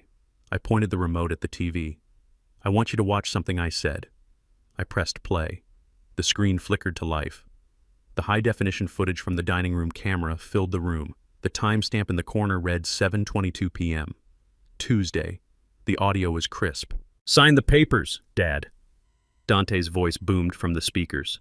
Robert and Susan jumped. They stared at the screen. They watched their son-in-law, my son, loom over me. They saw the spit flying from his mouth. They saw the veins in his neck. They heard the threat. I will declare you incompetent. I will put you in a home so fast your head will spin. Susan gasped, covering her mouth with a hand that sported a diamond ring too big for her finger. Robert frowned, shifting uncomfortably. Then came the slap. Crack. The sound was louder on the recording than I remembered. On screen, my head snapped back. I fell. The chair clattered. I lay on the floor, clutching my face. The lawyer stopped clicking his pen. He leaned forward, his eyes narrowing. Then came the worst part, the part that still made my stomach turn. The camera zoomed in digitally on Chloe. She was sitting at the table, sipping her wine. She looked down at me, lying on the floor, bleeding. Stop being dramatic, she said, her voice clear and cold. And then she smiled, a small, cruel, satisfied smirk. I paused the video. The image froze on Chloe's face, on that twist of her lips that showed exactly who she was. The room was silent. The only sound was the ticking of the grandfather clock in the hall. I turned to the Smiths. That I said, pointing at the frozen screen, is your daughter. And that man is the one you say loves me. That was not a fall. That was assault. And that was not confusion. That was cruelty. I expected them to be horrified. I expected apologies. I expected them to hang their heads in shame and walk out of my house. I underestimated them. Robert Smith cleared his throat. He stood up, smoothing his jacket. He did not look at me. He looked at the lawyer. Well, he said, his voice tight. It is certainly unfortunate, but it is clear that tensions were high. Unfortunate, I asked, my voice rising. Robert, I was assaulted in my own home. You provoked him, Susan said suddenly. I looked at her. She was not looking at the screen anymore. She was looking at me with eyes hard as flint. I watched the video, she said, her voice trembling with indignation. You were refusing to help them. You were being stubborn. You know Dante has a temper. You pushed him to his breaking point. And look at you. You are frail. You fell so easily. I stared at her. I could not believe what I was hearing. You are blaming me, I said softly. We are saying, the lawyer interjected smoothly, sensing an opening, that this video actually supports our case for guardianship, Mr. Jefferson. I laughed. A short, sharp bark of disbelief. How in God's name does a video of my son beating me support your case? Because it shows an unsafe environment, the lawyer said. It shows that you are unable to manage your family relationships without violence occurring. It shows that you are vulnerable. If you are prone to inciting these kinds of reactions, then clearly you are not safe living alone. You need supervision. You need structure. Robert nodded, gaining confidence. Exactly. This proves you are a danger to yourself, Isaiah. You goading him like that, making him snap. A man in his right mind would have de-escalated. A man in his right mind would have signed the papers to help his family. There it was. The truth laid bare on my living room rug. Signed the papers. It was never about safety. It was never about health. It was about the signature. It was about the asset. You want the house, I said. We want to protect the family legacy, Robert corrected. Dante and Chloe have a future. This house is part of that future. You are holding on to it out of spite. And now look what has happened. We cannot let this this situation, deteriorate any further. Susan stood up and walked over to me. She tried to take my hand, but I pulled away. Isaiah, listen to reason, she said. We can make this go away. We can delete this video. We can tell the police it was a misunderstanding. Just sign the guardianship papers. We will find you a nice facility, a place where you are taken care of. And Dante and Chloe can move back in and manage things. It is the best solution for everyone. I looked at the three of them, the vultures. They had come into my home, seen the evidence of their children's brutality, and twisted it into a weapon to use against me. They were not horrified by the violence. They were inconvenienced by it, and now they were trying to gaslight me into signing my life away. I walked to the television. I turned it off. The screen went black, swallowing Chloe's smirk. Get out, I said. Robert bristled. Now see here, Isaiah, you cannot talk to us like that. We have a lawyer present. I turned on him. I stepped close. I am 72 years old, but I have moved tons of steel with these hands. I have survived wars abroad and wars at home. I let my anger show then. I let it radiate off me like heat from a furnace. I said, get out of my house before I call Sheriff Miller and show him this video. And unlike you, he will not see a misunderstanding. He will see a felony. The lawyer stood up quickly, closing his notepad. I think we should leave Mr. Smith. We can file the petition with the court. We do not need his cooperation to proceed. Robert glared at me. You are making a mistake, Isaiah. You are old and you are alone. You cannot win this. We have resources. We have standing. I walked to the door and held it open. I have the truth, Robert, I said, and I have the deed. Now get off my property. They filed out. Susan paused at the door, looking at me with a mixture of pity and disgust. You are a selfish old man, she hissed. You would rather see your son ruin his life than help him. I looked her in the eye. My son ruined his life the day he met your daughter, I said. She gasped and hurried down the steps. I slammed the door. I locked it.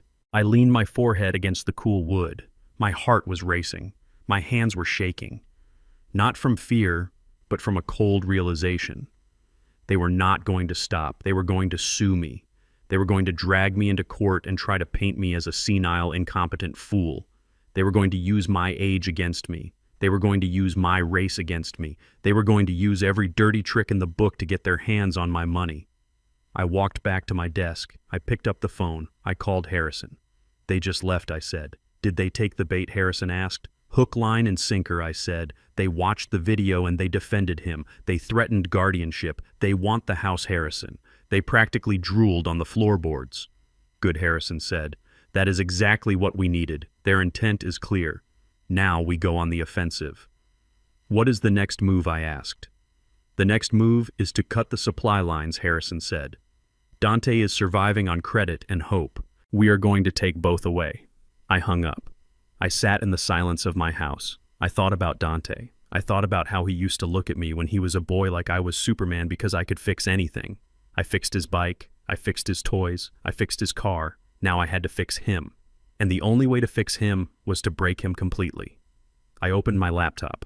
I logged into my banking portal. It was time to activate the kill switch. The glow of a laptop screen in a dark room is a cold thing. It does not offer warmth like a hearth or comfort like a sunrise. It offers only the stark blue light of data, of numbers, of truth. I sat at my desk, the same desk where I used to help Dante with his algebra homework, and I looked at the digital readout of my life insurance policy. It was a good policy. Prudential, $500,000. I took it out 30 years ago when I was working the high steel on the suspension bridge in the harbor. Every day I went up there, I knew there was a chance I would not come down.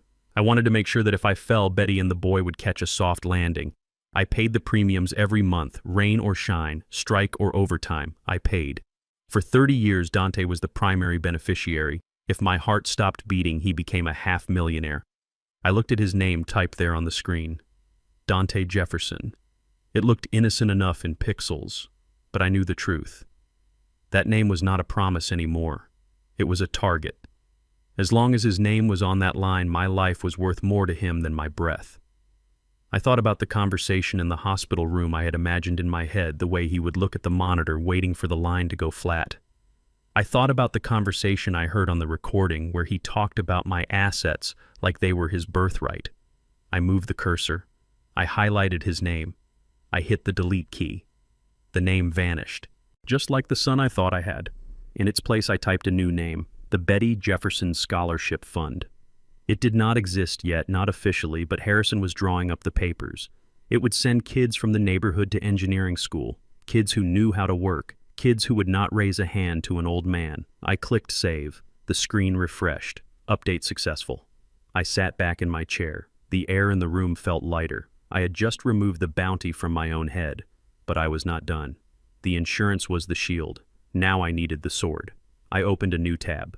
First, National Bank. I had filed the affidavit of fraud in person, but the digital wheels turned slower. I needed to make sure the gears were grinding. I logged into the joint account, the one Dante had used to funnel cash for his gambling. It was empty, of course. He had drained it weeks ago. But the history remained. I downloaded every statement from the last 5 years, every transfer, every withdrawal. I highlighted the ones that went to offshore crypto exchanges. I highlighted the ones that went to consultants who I knew were just bookies with LLCs. Then I sent an email to the fraud department attached to my case number. Subject line, additional evidence of financial misappropriation. I hit send. That was the jab. Now for the haymaker. The business loan. $200,000. I picked up my phone. I called Henderson at the bank. It was late, but bankers answer when the client has 7 figures in the vault. Mr. Henderson, I said, I want an update on the loan investigation. Mr. Jefferson Henderson said, his voice tight. We have placed a freeze on the credit line associated with DJ Consulting. We have flagged the account for suspicious activity based on your affidavit. Good, I said. And the signatory. We have contacted Mr. Dante Jefferson regarding the discrepancy in the guarantor signature. He did not take it well. What did you tell him? I asked. We told him that the guarantor has formally denied signing the instrument. We told him that under federal banking regulations, we are required to demand immediate repayment of the full principal balance plus interest and penalties. Or what I pressed. Or we refer the matter to the FBI for bank fraud and identity theft. Henderson finished. Do it, I said. Refer it. Mr. Jefferson Henderson stammered. Once we send that file over, we cannot pull it back. This is a federal felony. Your son could be facing... My son forged my name. Henderson, I cut him off. He stole my identity. He leveraged my home, my sweat, my blood to gamble on the internet. If he is man enough to sign my name, he is man enough to wear the handcuffs. Send the file. There was a long pause, then a sigh. Very well, sir. We are transmitting the packet to the authorities now. I hung up. I stared at the phone. I waited. It took 11 minutes. My phone lit up. Dante. I let it ring. Once, twice, 3 times. I wanted him to sweat. I wanted him to feel the walls closing in. I wanted him to feel a fraction of the helplessness I felt when I was lying on my dining room floor. I answered on the 4th ring. I did not say hello. I just breathed. Dad Dante's voice was high-panicked. It sounded like he was running or drowning. Dad, you have to call the bank. You have to call Henderson right now. Why would I do that? Dante, I asked calmly. They froze, everything he screamed. I was at the grocery store, Dad. I was trying to buy milk. The card declined. I called the bank and they said my accounts are locked pending a federal investigation. They said you claimed the loan was fraud. It is fraud, Dante, I said. I never signed those papers. You knew about it, he lied. We talked about it. You said you would help me get the business off the ground. I said I would look at a business plan. I corrected him. I never saw a plan. I never saw a proposal.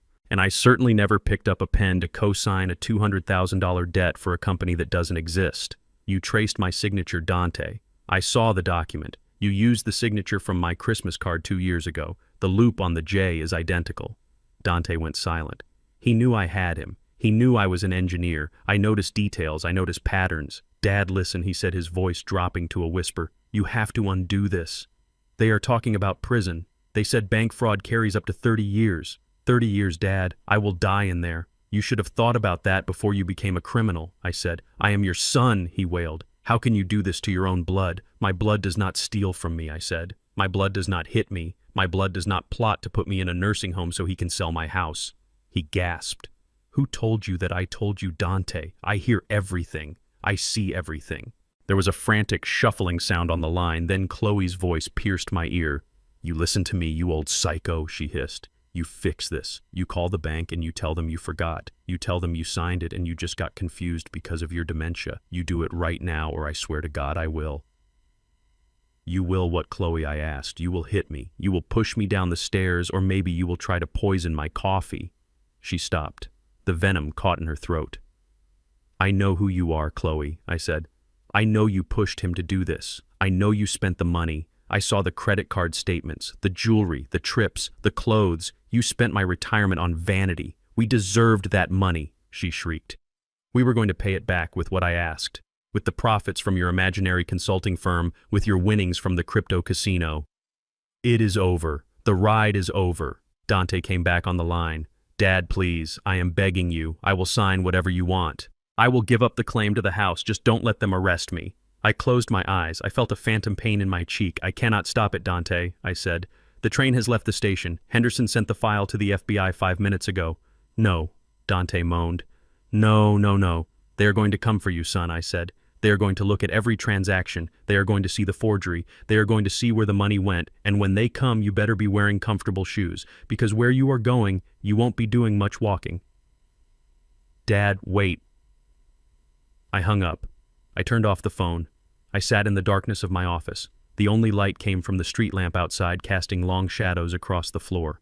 I felt a heavy stone settle in my gut. It was not guilt. I checked for guilt, but it was not there. It was grief. I was grieving the son who died years ago.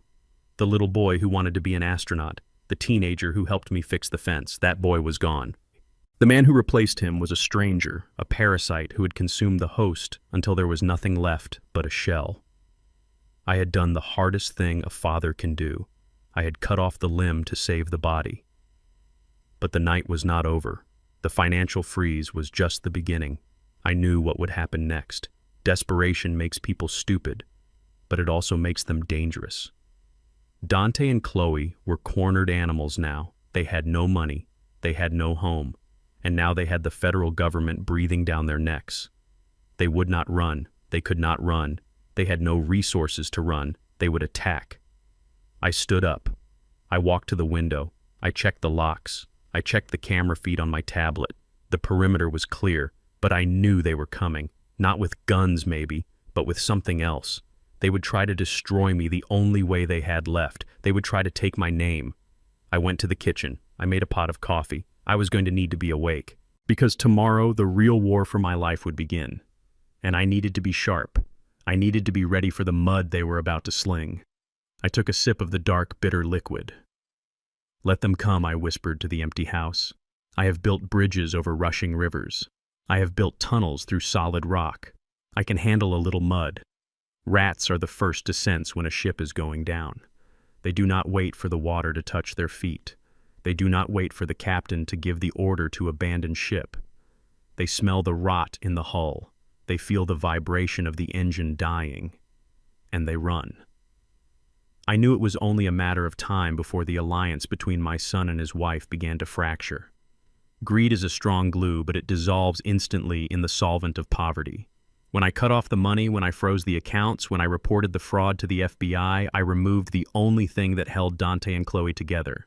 They were not united by love or loyalty. They were united by appetite, and now they were starving. It had been 3 days since the financial freeze. 3 days of silence from Dante. He was likely too busy dodging calls from the bank and looking over his shoulder for federal agents to harass me. But on the 4th morning, my burner phone buzzed. I had bought a prepaid phone at the grocery store. Only Harrison and Miller had the number. Or so I thought. I looked at the screen. Unknown number. I answered. I did not speak. I listened. Isaiah. It was a whisper.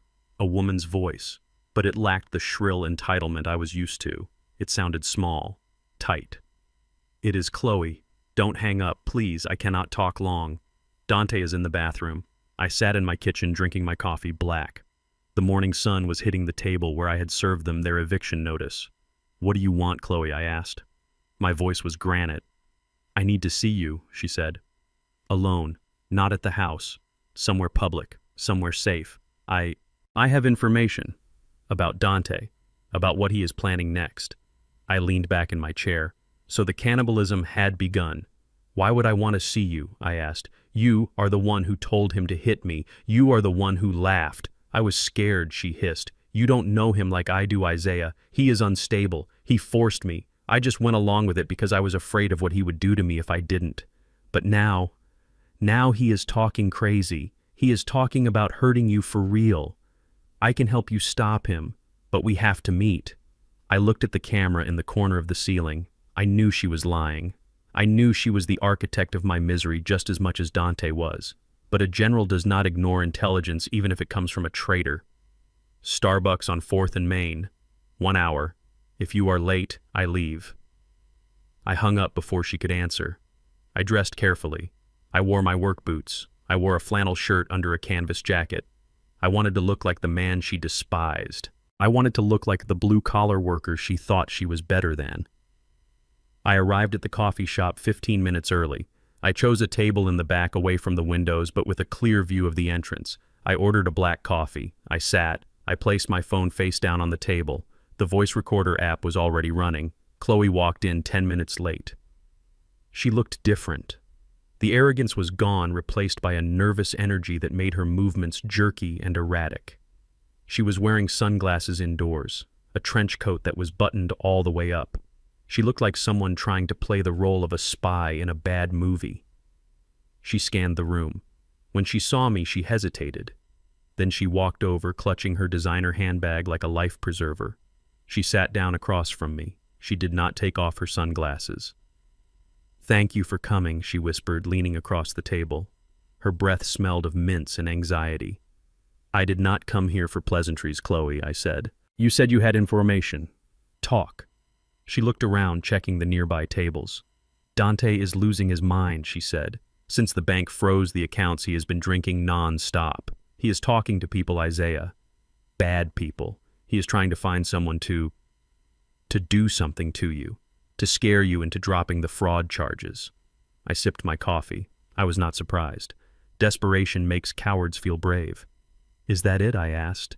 "You came here to tell me my son is angry. I know he is angry. I broke his piggy bank." "No, that is not it," she said. She took a breath. "I can testify." I raised an eyebrow. "Testify?" "Against him," she said. "In court. I know about the forgery. I saw him practice your signature. I saw him tracing it from the Christmas card. I can swear to it under oath. I can tell the FBI that he did it alone, that I had nothing to do with it, that I tried to stop him. I watched her. I watched the way her hands shook. I watched the way she licked her lips. She was selling him out. She was throwing her husband to the wolves to save her own skin. And I asked, 'What do you want in return?' She took off her sunglasses. Her eyes were rimmed with red. There was no bruise on her face, no sign of the fear she claimed to feel, only calculation. 'I want a divorce,' she said. 'But I have nothing, Isaiah. He spent everything. My credit is ruined because of him. I have nowhere to go. My parents, they don't have liquid cash right now. They are leveraged.' So the rumors were true. The Smiths were house poor, living on credit just like their daughter. 'I need a start,' she said. 'A clean break. If I testify, if I help you put him away, I want a settlement.' 'A settlement,' I repeated, my voice flat. $50,000, she said quickly. 'It is nothing to you. I know you have millions now. Dante told me about the patent. 50,000. I will disappear. I will sign whatever you want. I will give you the testimony that locks him up for 20 years. You get justice. I get a new life. It is a win-win.' I looked at her. I looked at the woman who had sat at my table and eaten my food, the woman who had sneered at my furniture, the woman who had told my son to beat me. She thought this was a business transaction. She thought justice was something you could buy at a market price. I leaned forward. I picked up my coffee cup and set it down hard. The liquid sloshed over the rim. "You think you are a victim, Chloe?" I asked. "I am," she said, her voice rising slightly. "He manipulated me. He used me." I reached into my jacket pocket. I pulled out a folded piece of paper. It was a printout of a text message thread. Harrison's investigator had been thorough.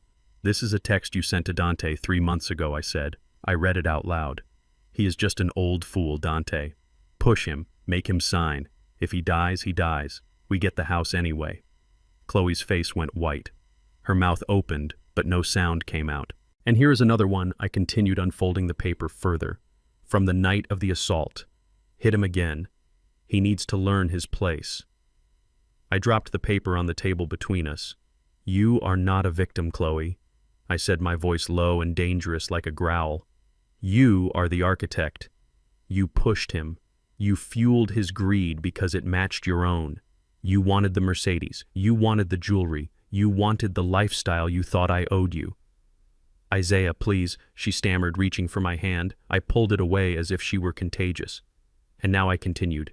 "You want me to pay you. You want me to give you $50,000 of the money you tried to steal. You want me to reward you for betraying the man you swore to love." "He is going to jail anyway," she cried. "Why shouldn't one of us survive?" "Because you don't deserve to survive," I said. "Not like this." I picked up my phone. I tapped the screen. I stopped the recording. I held the phone up so she could see it. "I have recorded this entire conversation, Chloe," I said. "I have your offer to testify in exchange for money. Do you know what that is called? It is called witness tampering. It is called extortion, and it destroys your credibility completely." She stared at the phone, her eyes filled with a new kind of fear, not fear of Dante, fear of me. "If you go to the police," I said, "and you try to paint yourself as a saint, I will play this recording for the prosecutor. I will play it for Dante's lawyer. I will show them that you are not a witness. You are a co-conspirator who is trying to sell her testimony to the highest bidder." "You wouldn't," she whispered.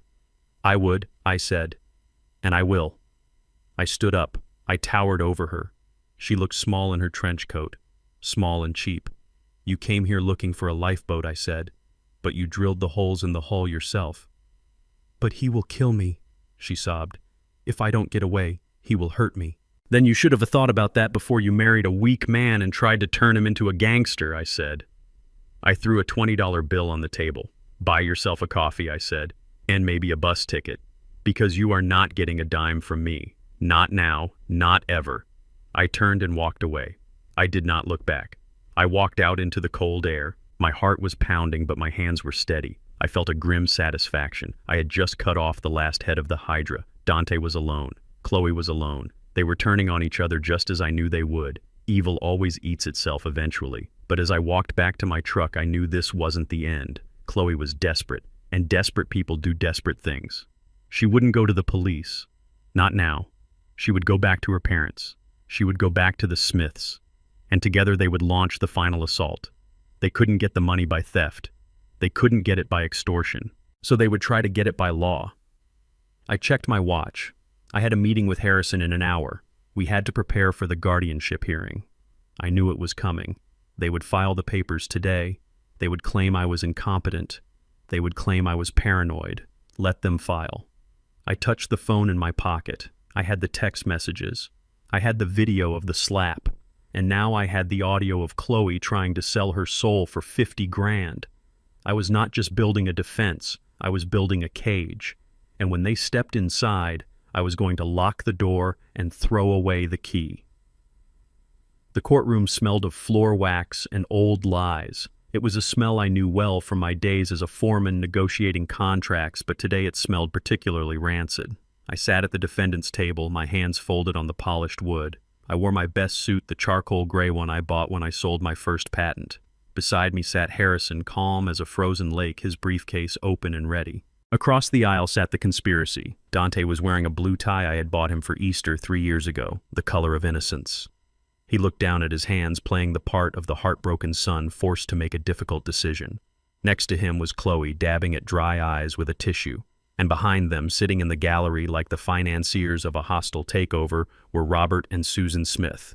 They looked self-righteous. They looked like they were doing God's work by trying to steal an old black man's life. Their lawyer, Mr. Sterling, stood up. He was a man who clearly loved the sound of his own voice. He walked toward the judge, a middle-aged woman named Judge Patterson with a confident stride. "Your Honor." Sterling began, his voice smooth and oily. "We are here today with heavy hearts. This is not a dispute about money. This is a rescue mission. Mr. Dante Jefferson and his wife have watched in horror as Mr. Isaiah Jefferson's mental state has deteriorated rapidly over the last 6 months. I watched him work. He was painting a picture. He was using bold strokes of lies to cover up the truth. We have evidence of extreme paranoia, Sterling continued.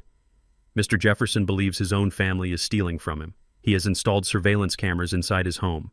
He hoards large sums of cash in a wall safe, behaviors consistent with advanced dementia. He has become violent, assaulting his son without provocation. He makes wild accusations about forgery and fraud. These are the classic symptoms of a mind losing its grip on reality. Dante sniffled loudly. It was a nice touch.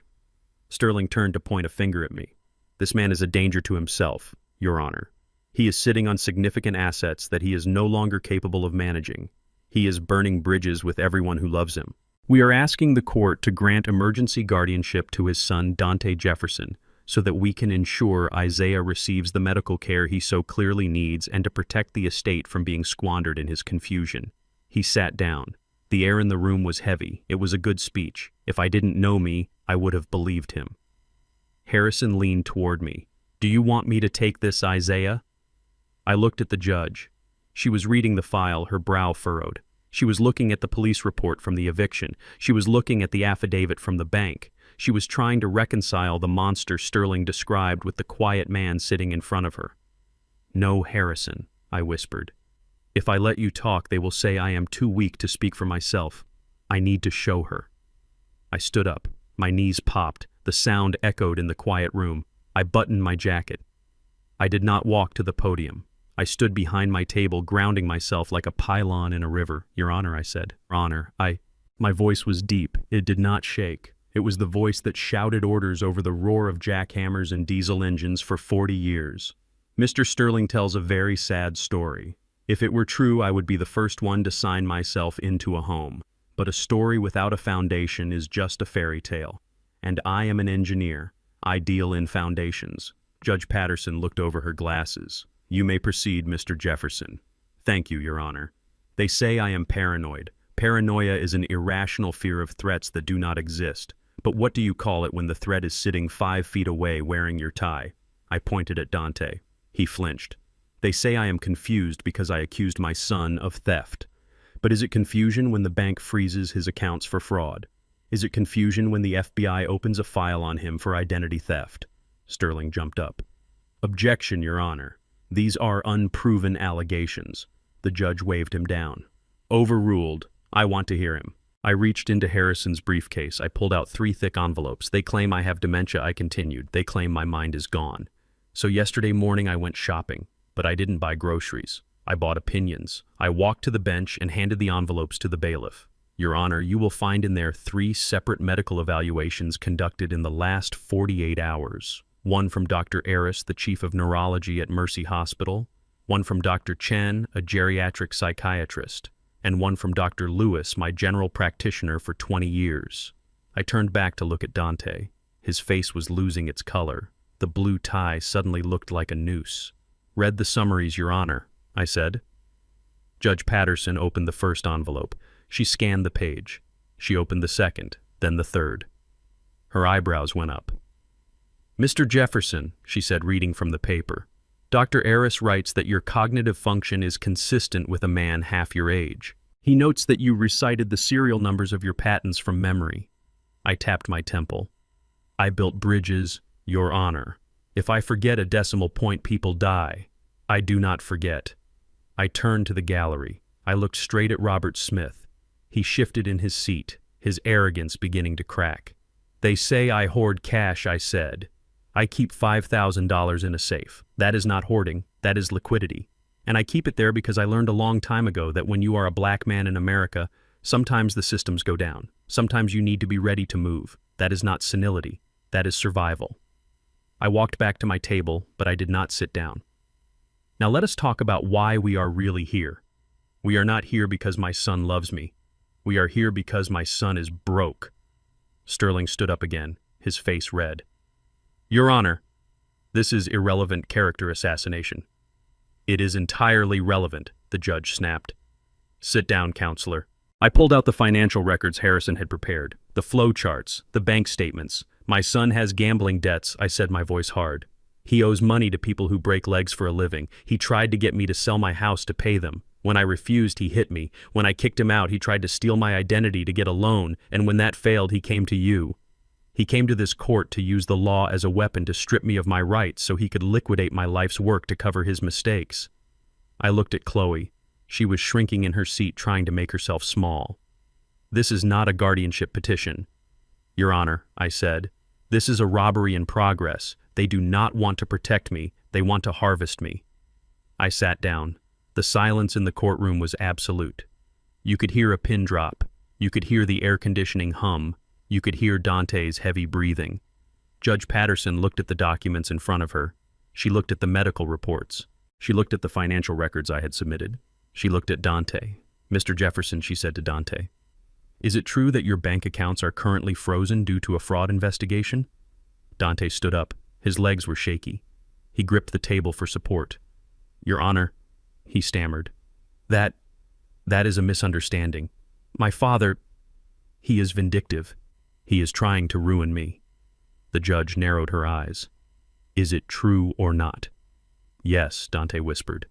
But... And is it true, the judge continued, that you are the beneficiary of your father's estate in his current will?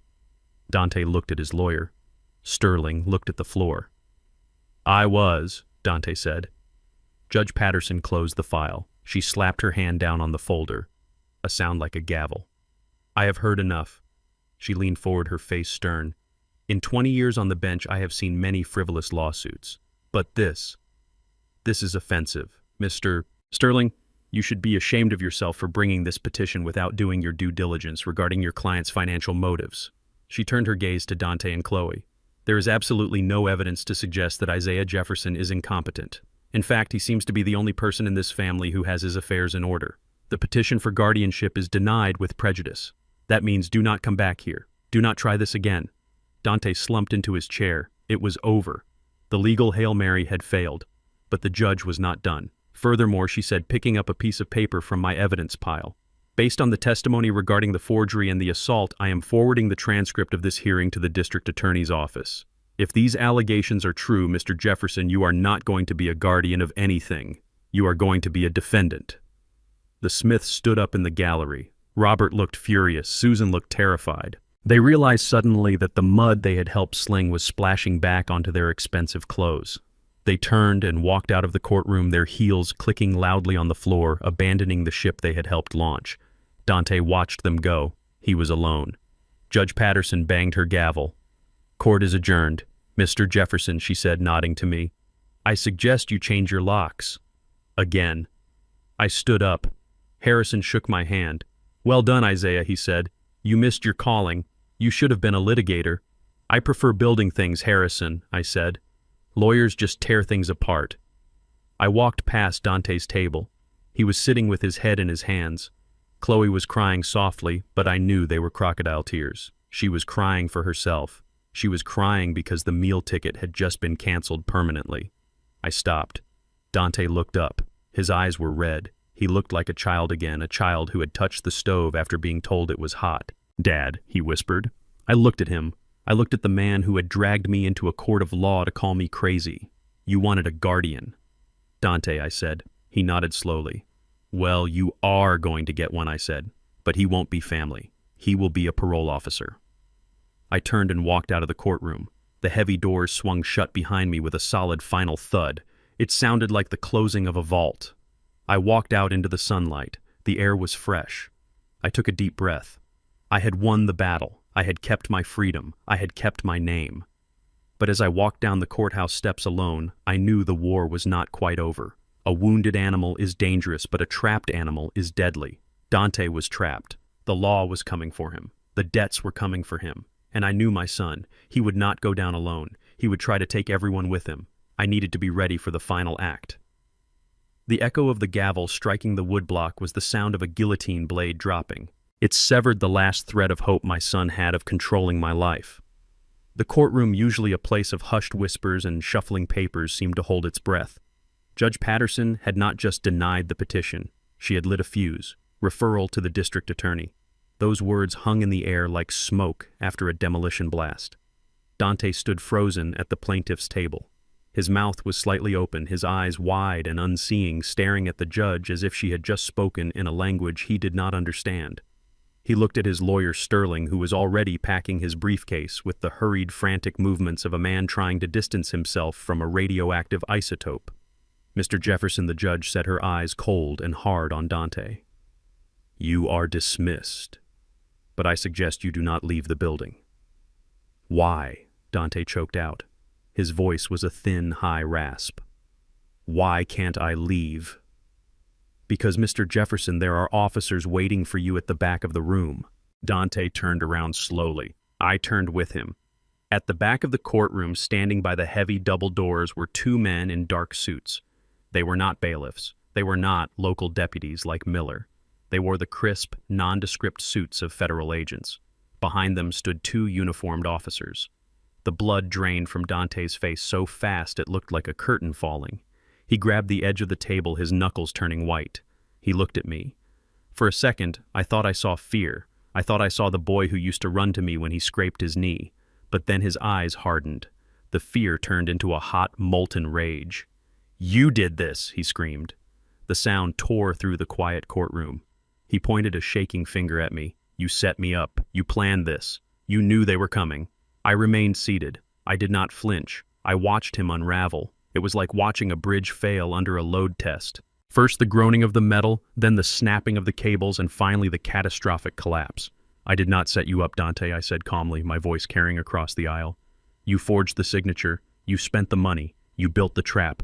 I just sprung it." "You are my father," he yelled, his voice cracking, tears of frustration springing to his eyes. "You are supposed to protect me. You have millions. You could have paid it off. You could have made it go away, but you want to see me suffer. You are a sick, vindictive old man." "Bailiff," Judge Patterson barked. "Restrain that man." The bailiff moved forward, his hand on his belt. But the federal agents moved faster.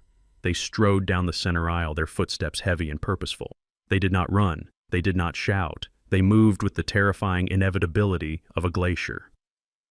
Dante backed away, knocking over his chair. It clattered loudly against the floor. He looked at Chloe. "Chloe, tell them," he pleaded. "Tell them it was a mistake. Tell them we were going to pay it back." Chloe did not look at him. She was staring straight ahead, her face a mask of stone. She had already detached herself. She was already calculating her next move, and it did not include a husband in federal prison. She inched her chair away from him, a physical manifestation of her betrayal. Chloe, Dante screamed. One of the agents reached him. He grabbed Dante's wrist and spun him around. Dante struggled. He tried to pull away, flailing his free arm. "Get off me. I haven't done anything. This is a civil matter. My father is lying. He has dementia. Don't you listen to him." "Stop resisting," the agent said. His voice was calm, bored even. "Dante Jefferson, you are under arrest for bank fraud, wire fraud, and aggravated identity theft." Dante continued to struggle. He kicked out his shoe connecting with the table leg. The second agent moved in, grabbing his other arm. They forced him down, not gently. They pushed his chest onto the table where minutes before he had tried to steal my life. I watched them pull his arms behind his back. I heard the metallic ratcheting sound of the handcuffs tightening. Click, click, click. It is a sound I will never forget. It was the sound of my legacy being locked away. "You have the right to remain silent," the agent recited. Dante was sobbing now. Ugly, heaving sobs that shook his whole body. He wasn't crying because he was sorry. He was crying because he had lost. He was crying because the reality of the world had finally crushed his delusions of grandeur. I stood up. Harrison put a hand on my arm, a silent question. "Do you want to leave?" "No," I said. "I need to see him out." I walked toward the aisle. The agents hauled Dante to his feet. His tie was crooked. His hair was messed up. He looked pathetic. He looked broken. As they marched him past me, he stopped struggling. He looked at me. His eyes were red, wet, and full of a hate so pure it felt like heat radiating from his skin. "I hate you," he hissed, spittle flying from his lips. "I hope you die alone in that big empty house. I hope you rot. I will never forgive you for this. Never." I looked at him. I looked at the son I had held in my arms when he was minutes old. I looked at the son I had taught to walk, to read, to ride a bike. I searched his face for any trace of that boy. I found nothing. "Forgiveness is not what you need right now, Dante," I said softly. "You need a lawyer, and you need to learn that the world does not owe you a living just because you exist." "Keep walking," the agent said, shoving Dante forward. They dragged him out. The double doors swung open, revealing a hallway filled with curious onlookers. I saw a flash of a camera. Probably a reporter. The story of the wealthy engineer and his fraudster son was too good to pass up. The doors swung shut, cutting off the sound of his wailing. The courtroom was silent again. The air felt scrubbed clean, sterilized. I turned to look at the plaintiff's table. Sterling was gone. He had slipped out the side door the moment the cuffs came out, but Chloe was still there. She was sitting in her chair, her hands clutching her purse. She looked at the empty space where her husband had been. Then she looked at me. She stood up slowly. She smoothed her skirt. She walked toward me. I braced myself. I expected her to scream. I expected her to attack me. I expected her to blame me just like Dante had, but she didn't. She stopped 3 feet away from me. Her eyes were dry. Her expression was unreadable. "He was weak," she said. Her voice was devoid of emotion. "He was always weak. I told him not to forge the signature. I told him it was too risky. But he wanted the money. He wanted to impress you." She was rewriting history again. She was spinning the narrative to distance herself from the wreckage. "He wanted to impress me," I asked. "By stealing from me? By hitting me?" She shrugged. "He is your son, Isaiah. The apple doesn't fall far from the tree. You are both stubborn. You are both proud. He just wasn't smart enough to pull it off." I looked at her. This woman who had lived in my house, eaten my food, and plotted my demise. She was a survivor, like a cockroach is a survivor. "And what about you, Chloe?" I asked. "Are you smart enough?" She smiled. It was a thin, brittle smile. "I am not the one in handcuffs, Isaiah. I am not the one going to prison. I just wanted a better life." "Is that a crime?" "Extortion is a crime," I said. "Conspiracy is a crime." She laughed softly. "Good luck proving it. I didn't sign anything. I didn't forge anything. I was just a supportive wife who didn't ask enough questions. That is not a felony. That is just being naive." She adjusted her coat. "I will be filing for divorce tomorrow," she said. "I am sure you will be happy about that." "I am thrilled," I said. She nodded. "Goodbye, Isaiah. Enjoy your empty house. Enjoy your millions. They won't keep you warm at night." She turned and walked out. Her heels clicked on the floor, a steady rhythmic sound. She walked with her head held high, as if she hadn't just watched her husband get dragged away by federal agents, as if she hadn't just lost everything. I watched her go. Harrison stepped up beside me. "She is dangerous, that one," he murmured. "She is." I agreed. Dante was the hammer. Loud, blunt, obvious. But she is the rust. She eats away at the metal slowly, quietly, until the whole thing collapses. "Do you want me to go after her?" Harrison asked. "We have the recording from the coffee shop. We have the texts." "Not yet," I said. "Let her think she escaped. Let her get comfortable. She is desperate now. She has no money, no husband, no home. She will make a mistake. And when she does, we will be waiting." We walked out of the courtroom together. The hallway was empty now. The spectacle was over. I felt tired. My bones felt heavy, weighed down by the gravity of what I had done. I had put my own son in a cage. I had destroyed my family to save my dignity. It was necessary. I knew that. It was justice. I knew that too. But as I walked out into the parking lot, into the gray light of a cloudy afternoon, I didn't feel like a victor. I felt like a man who had survived an earthquake only to find that his house was still standing, but everyone inside was gone. I got into my truck. I sat there for a moment, gripping the steering wheel. My hands were trembling slightly. I looked at the passenger seat. It was empty. I started the engine. The rumble of the diesel was a comfort. It was real. It was mechanical. It made sense. I drove home. I drove past the playground where I used to push Dante on the swings. I drove past the high school where I watched him graduate. I drove past the ghosts of my past. When I pulled into my driveway, the house looked different. It looked bigger, more imposing. It was a fortress now, a castle with the drawbridge raised. I went inside. I locked the door. I went to the kitchen. I poured a glass of water. My throat was dry from the dust of the courtroom. I stood by the window looking out at the backyard. I thought about Dante sitting in a holding cell right now, stripped of his suit, stripped of his phone, stripped of his illusions. He was probably terrified. He was probably hating me more with every breath. I took a sip of water. "He chose this," I whispered to the glass. "He chose this." But the words sounded hollow in the empty room. My phone buzzed in my pocket. I pulled it out. It was a text from an unknown number. I opened it. There was no text, just an image. It was a photo of a tombstone, an old, weathered tombstone, Betty's tombstone, and sitting on top of it, desecrating the grave of the woman I loved more than life itself, was a dead rat. Its neck was broken. A small note was pinned to its fur. Snitches get stitches. I stared at the image. The rage that had been simmering in my gut boiled over. It was not Dante. Dante was in custody. He couldn't have done this. It was her, Chloe. She wasn't done. She wasn't running. She was escalating. She thought she could scare me. She thought she could use my dead wife to hurt me. She made a mistake. She thought I was just an old man protecting his money. She didn't know I was a man protecting a memory. I put the phone down on the counter. My hand was steady again. The grief was gone, replaced by a cold, sharp purpose. "You want to play games, Chloe," I said to the empty room. "Let's play." The picture of the dead rat on Betty's grave burned into my retina. It was a desecration so vile, so personal, that for a moment I couldn't breathe. The air in my kitchen felt thin, as if the oxygen had been sucked out by the sheer weight of Chloe's malice. My hand gripped the phone tight enough to crack the screen. I knew it was her. Dante was in a federal holding cell, stripped of his dignity and his shoelaces. He couldn't send a text. He couldn't stage a macabre tableau at a cemetery 5 miles away. This was Chloe, the rust, the poison. She wasn't running. She wasn't hiding. She was cornered, broke, and alone, and like a rabid dog, she was snapping at the only thing she thought could hurt me. My phone buzzed again in my hand. Another message from the unknown number. "Did you like the flowers, Isaiah?" I stared at the words. My thumb hovered over the screen. I wanted to throw the phone through the window. I wanted to drive to wherever she was and tear the world down around her ears. But I am an engineer. I don't act on impulse. I act on physics. I act on cause and effect. The phone rang.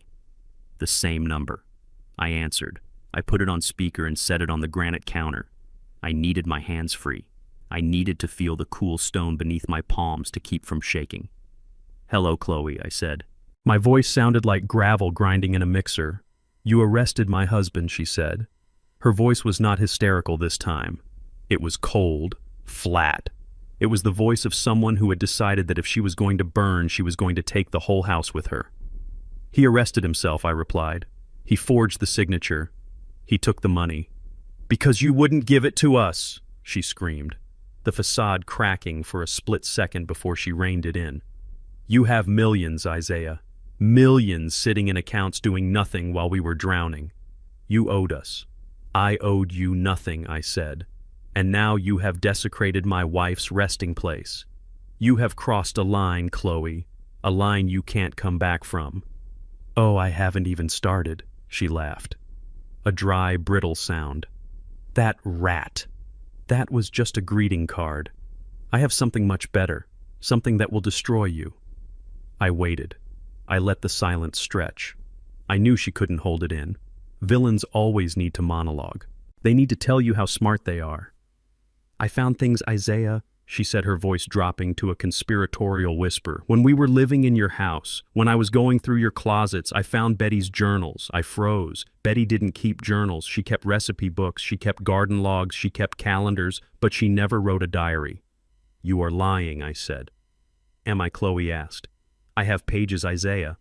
Pages where she talks about you, about the real Isaiah Jefferson, about where that money really came from. She talks about the bribes. She talks about the shady contracts. She talks about how afraid she was of you." I felt a cold fire ignite in my gut. It was a lie, a fabrication. My money came from patents and hard work. My wife loved me until her last breath. I held her hand as she died. I knew what was in her heart, but Chloe wasn't targeting the truth. She was targeting my legacy. "I am going to release them," Chloe continued. "I am going to send them to the news.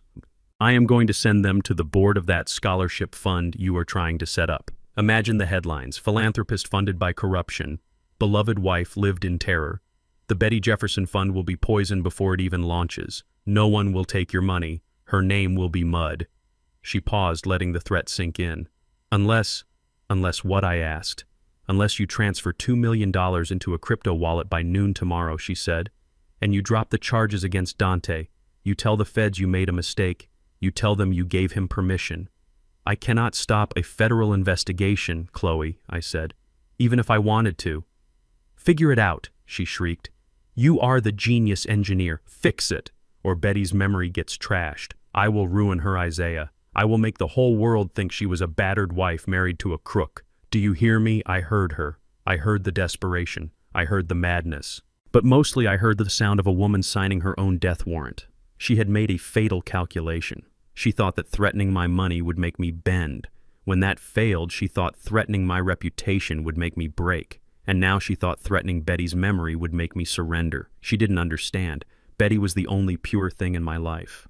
Betty was the reason I worked. Betty was the reason I built. To threaten her, to try to stain her name with lies, that didn't make me afraid. It made me biblical. You want to play with the dead, Chloe? I asked, my voice terrifyingly calm. I want my money, she spat. Noon tomorrow, or the journals go to the Times. She hung up. I stood there in the silence of my kitchen. The sun had gone down. The room was shadowed. I looked at the spot on the floor where Dante had hit me. That seemed like a lifetime ago. That was a family dispute. This was war. Total war. She was going to fabricate evidence. She was going to forge journals just like Dante forged the loan application. She was going to use Paul Hayes or someone like him. She didn't care if it was true. She knew that once a lie is out there, it stains. You can't wash it off. She was attacking the one thing I couldn't defend with a restraining order. She was attacking the past. I picked up my phone. I dialed Harrison. Isaiah, he answered. It is late. Did something happen? She contacted me. I said. Harrison sighed. What does she want? 2 million. And Dante out of jail.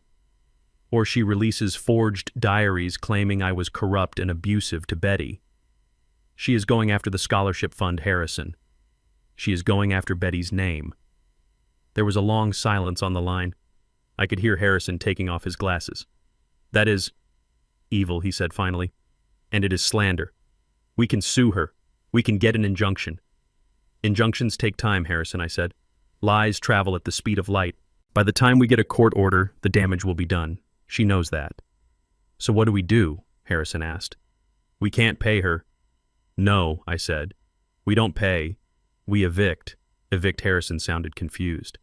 Isaiah, she is already out of your house. She is staying with her parents. The Smiths. Exactly, I said. The Smiths. Robert and Susan.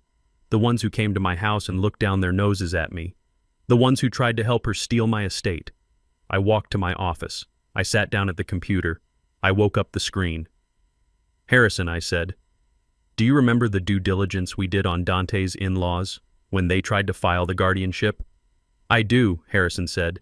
They are leveraged to the hilt. They have a second mortgage on their home and I prompted. And they don't own the apartment complex they manage, Harrison said. They just live in the penthouse. They act like they own it, but they are just the property managers. They have a lease. Who owns the building, I asked. Harrison typed for a moment. A holding company out of Delaware, Red Rock Properties. They have been looking to liquidate their portfolio in this county. The building has been on the market quietly for 3 months. How much, I asked. Asking price is $4.2 million, Harrison said. It is a 12-unit building in the suburbs. Good location, but it needs work. Buy it, I said. Excuse me, buy the building, Harrison. Red Rock Properties. Call them. Tonight. Offer them cash. Full asking price. No contingencies. No inspections.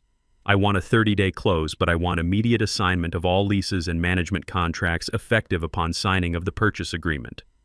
Isaiah, Harrison said, his voice cautious. That is $4 million. That is your entire liquidity. I have the royalties, I said. I have the other investments. I can afford it. But why, Harrison asked. Why buy a building just because they live there? Because, Harrison, I said, leaning back in my chair, staring at the dark screen. Chloe thinks she is safe there.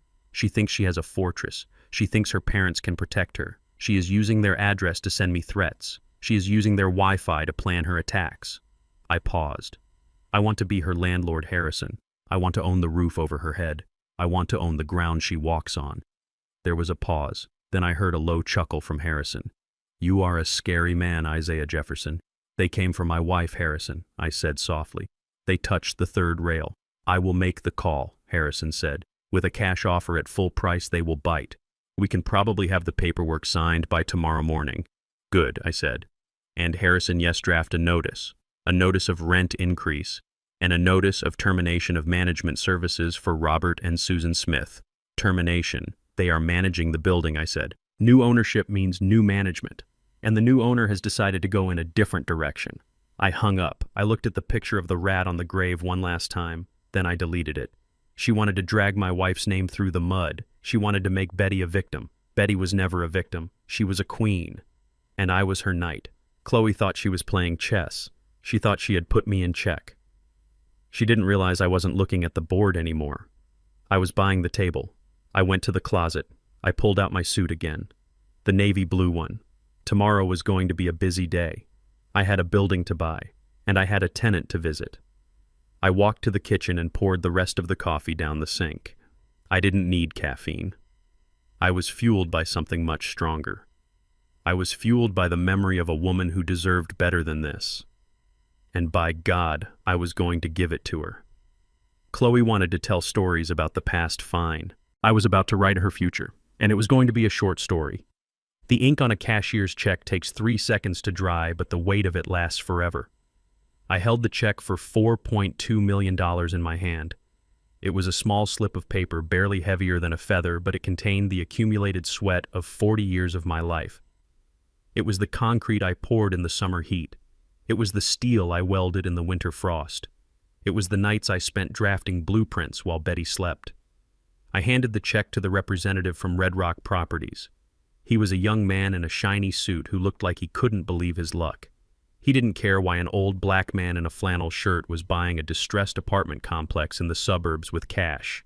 He only cared about his commission. Harrison reviewed the closing documents one last time. He nodded. I signed. The deed was transferred. I stood up. I adjusted my jacket. Congratulations, Mr. Jefferson, the agent said, extending his hand. You are now the owner of the Kensington Arms. I didn't shake his hand. I didn't want congratulations. I wanted keys. I took the master key ring. It was heavy. It jingled with the sound of control. Let's go, Harrison, I said. I want to inspect my property. We drove to the suburbs. The Kensington Arms was a 3-story brick building that tried very hard to look elegant but failed upon closer inspection. It had faux marble columns out front and a fountain that wasn't running. It was a facade. It was cheap construction wrapped in expensive wallpaper. It was the perfect habitat for Robert and Susan Smith. They lived in the penthouse. Unit 301. It was the largest unit, the one with the balcony overlooking the parking lot. They acted like they owned the building, telling the other tenants what to do, collecting the rent checks to send to the management company, complaining about noise. But they were just tenants. Tenants with a sweet deal they had negotiated years ago, reduced rent in exchange for on-site management duties. That deal ended the moment the ink dried on my check. I parked my truck in the spot marked reserved for manager. It was Robert's spot. I pulled in nice and slow, blocking the view of his leased BMW. Harrison and I walked to the front door. I used my new master key. The lock clicked open smoothly. We walked into the lobby. It smelled of industrial cleaner and stale ambition. We took the elevator to the 3rd floor. I didn't knock. As the owner, I had the right to inspect the common areas, but for this unit, I wanted to make an entrance. I rang the doorbell, long and hard. I heard footsteps. The door swung open. Robert Smith stood there. He was wearing a smoking jacket and holding a glass of scotch. It was 2 in the afternoon. When he saw me, his face went through a complex series of contortions, surprise, confusion, and finally that familiar sneering arrogance. Isaiah, he said, blocking the doorway. You have a lot of nerve showing up here. After what you did to my daughter. After the scene you caused in my house. I stepped forward. I didn't ask permission. I just moved into his space, forcing him to step back or be trampled. I am not here to talk about the past, Robert, I said. I am here to talk about the future. Susan appeared from the kitchen, wiping her hands on a towel. Behind her, lurking in the hallway like a shadow, was Chloe. She looked pale. When she saw me, she flinched. She probably thought I had come to pay the ransom. She probably thought the threat against Betty had worked. You need to leave, Susan said, her voice shrill. We are calling the police. You are trespassing. Harrison stepped in, then closing the door behind us. He opened his briefcase. Actually, Mrs. Smith, Harrison said calmly, We are not trespassing. We are conducting a landlord inspection. Robert laughed. It was a nervous, barking sound. Landlord inspection. What are you talking about? We manage this building. We know the owners. Red Rock Properties. Red Rock Properties sold the building this morning, Harrison said. He pulled out a copy of the deed. He held it up so Robert could read the name on the line. Robert squinted. He read the text. His face went gray. Isaiah Jefferson. That is impossible, he whispered. You can't afford this building. This implies millions. I told you, Robert, I said, walking past him into the living room. You shouldn't judge a book by its cover. And you certainly shouldn't judge a bank account by the work boots. I looked around the apartment. It was filled with rented furniture, fake art on the walls. It was a showroom for a life they couldn't afford. I walked to the sliding glass door and looked out at the balcony. Nice view, I said. Shame about the upkeep. The railing looks loose. I will have to have a crew come look at that. Chloe stepped out of the shadows. Her hands were shaking. You bought the building, she whispered. You bought the building just to get to me. I turned to look at her. You threatened my wife, Chloe. You threatened her memory. You thought you could extort me. You thought you could scare me. But you forgot one thing. What she breathed. You forgot that I have more money than God, I said. And I have very little patience for rats. Robert found his voice.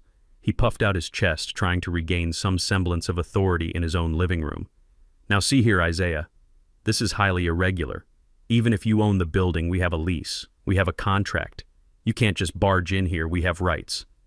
I nodded. I sat down on his beige sofa. I put my muddy boots up on his glass coffee table. You do have rights, Robert, I said. You have the right to pay rent. Harrison handed Robert a document. This is a notice of termination of management services, Harrison said. As of 12:01 p.m. today, your services as property managers are no longer required. The new owner has decided to bring in his own team. That means, Robert, I said, leaning forward, that the rent discount you were getting for managing the place, that is gone. Robert stared at the paper. But that was $1,500 a month. And I continued, pointing to another paragraph. The previous rent was significantly below market value. The new owner has done a market analysis. For a penthouse unit in this zip code with this square footage, the going rate is not $2,000. It is $4,500. $4,500, Susan shrieked. That is extortion. No, Susan, I said, my voice cold as ice. Extortion is threatening to release fake diaries of a dead woman. This is capitalism. This is the free market. I stood up. Your new rent is $4,500 a month, effective immediately, I said. And since you are no longer employees, you are now month-to-month tenants, which means I require a security deposit equal to 2 months' rent. That is $9,000, plus the first month. I did the math in the air with my finger. That is $13,500, Robert, due in 3 days. Or you can vacate. They stood there frozen. I knew their finances. Harrison had done the digging. They didn't have $13,000. They didn't have $3,000. They were living check to check, leveraging one credit card to pay another, just like Dante and Chloe. You can't do this, Robert stammered. We have lived here for 10 years. This is our home. It is a rental, Robert, I corrected him. It is an asset, and right now it is an underperforming asset. I am just correcting the balance sheet. Chloe rushed at me then. She didn't have a weapon, but she had her claws. You are doing this to hurt me, she screamed. You are a vindictive old man. You are ruining my parents because you hate me. I caught her wrist before she could scratch me. My grip was strong. I held her there, her arm trembling. I am not ruining them, Chloe, I said. I am teaching them. They looked down on me. They thought I was trash because I worked with my hands. They thought they were better than me because they wore suits and lived in a penthouse. Well, now I own the penthouse, and I am raising the rent. I let her go. She stumbled back, falling onto the sofa next to her mother. Susan was crying softly. Robert was staring at the wall, looking like a man who had just watched his life burn down. You have 30 days, I said. Pay the new rate plus the deposit or get out. And Chloe. She looked up at me, her eyes full of venom. If you ever mention Betty's name again, I said, my voice dropping to a whisper that filled the room. If you ever try to forge a document or tell a lie about my wife, I won't just evict you. I will dismantle you. I will sue you for every penny you will ever earn. I will make sure you spend the rest of your life paying me legal fees." "Do you understand?" She nodded. She understood. The bully had finally met the bigger stick. I walked to the door. Harrison opened it for me. "Oh, and Robert," I said, turning back one last time. He looked at me, his eyes hollow. "Don't park in the manager's spot anymore," I said. "That is reserved for the owner, and since I will be stopping by often to inspect my investment, I will need it clear." I walked out. We took the elevator down in silence. When we got to the truck, Harrison let out a long, slow breath. "That was brutal, Isaiah," he said. "Efficient, but brutal. They wanted to play games with my life, Harrison," I said, starting the engine. "They wanted to take my house. They wanted to take my name." I looked up at the third-floor balcony. I saw the curtain move. They were watching. "I just reminded them who the architect is," I said. I pulled out of the parking spot. I drove away. I didn't feel joy. I didn't feel happiness. But I felt a cold, hard satisfaction. The balance had been restored. The scales had been tipped. They had tried to bury me. They didn't know I was a seed. And now I was a tree. And my shadow was long enough to cover their whole world. But there was one loose end left. One piece of the puzzle that was still out of place. Dante. He was still in jail. He was still my son, or the shadow of him. I needed to see him, not to gloat, not to yell. I needed to say goodbye. "Drive to the county lockup, Harrison," I said. "Are you sure?" Harrison asked. "I am sure," I said. "It is time to close the book." The sun was setting as we drove toward the jail. The sky was the color of bruised iron. It fit my mood perfectly. I had crushed the rebellion. I had secured the borders. Now it was time to visit the prisoner. The air inside the county jail did not smell like justice. It smelled of industrial floor cleaner, stale sweat, and the sour metallic tang of fear. It was a smell that stuck to the back of your throat, a smell that reminded you that in this building, humanity was stripped down to a number and a cage. I sat on a metal stool bolted to the floor. The seat was cold, hard steel. There was no cushion. There was no comfort here. I waited. Across from me was a thick pane of plexiglass. It was scratched and clouded, marked by the desperate fingers of 1,000 mothers and fathers who had sat here before me trying to reach children they could no longer touch. I placed my hand on the counter, my engineer's hand. Rough, calloused, capable of building bridges, but powerless to build a bridge across this divide. The heavy steel door on the other side of the glass buzzed. It opened with a clank that echoed like a gunshot. A deputy led a man into the room. For a second, I did not recognize him. The man in the orange jumpsuit was gaunt. His skin, usually glowing with expensive moisturizers and treatments, was gray and ashy. His hair, the hair he used to spend $50 a week to get faded just right, was matted and overgrown. He shuffled. His shoulders were slumped. He looked like a man whose spine had been removed. It was Dante, or what was left of him. He sat down on the other side of the glass. He picked up the heavy black phone receiver. His hands were shaking. I saw dirt under his fingernails. He never had dirt under his nails. He used to get manicures. I picked up my receiver. "Dad." His voice was a croak, a broken, rusty sound. "Dad, you came." I looked at him. I looked at the dark circles under his eyes. I looked at the split in his lip where he must have fallen or been hit.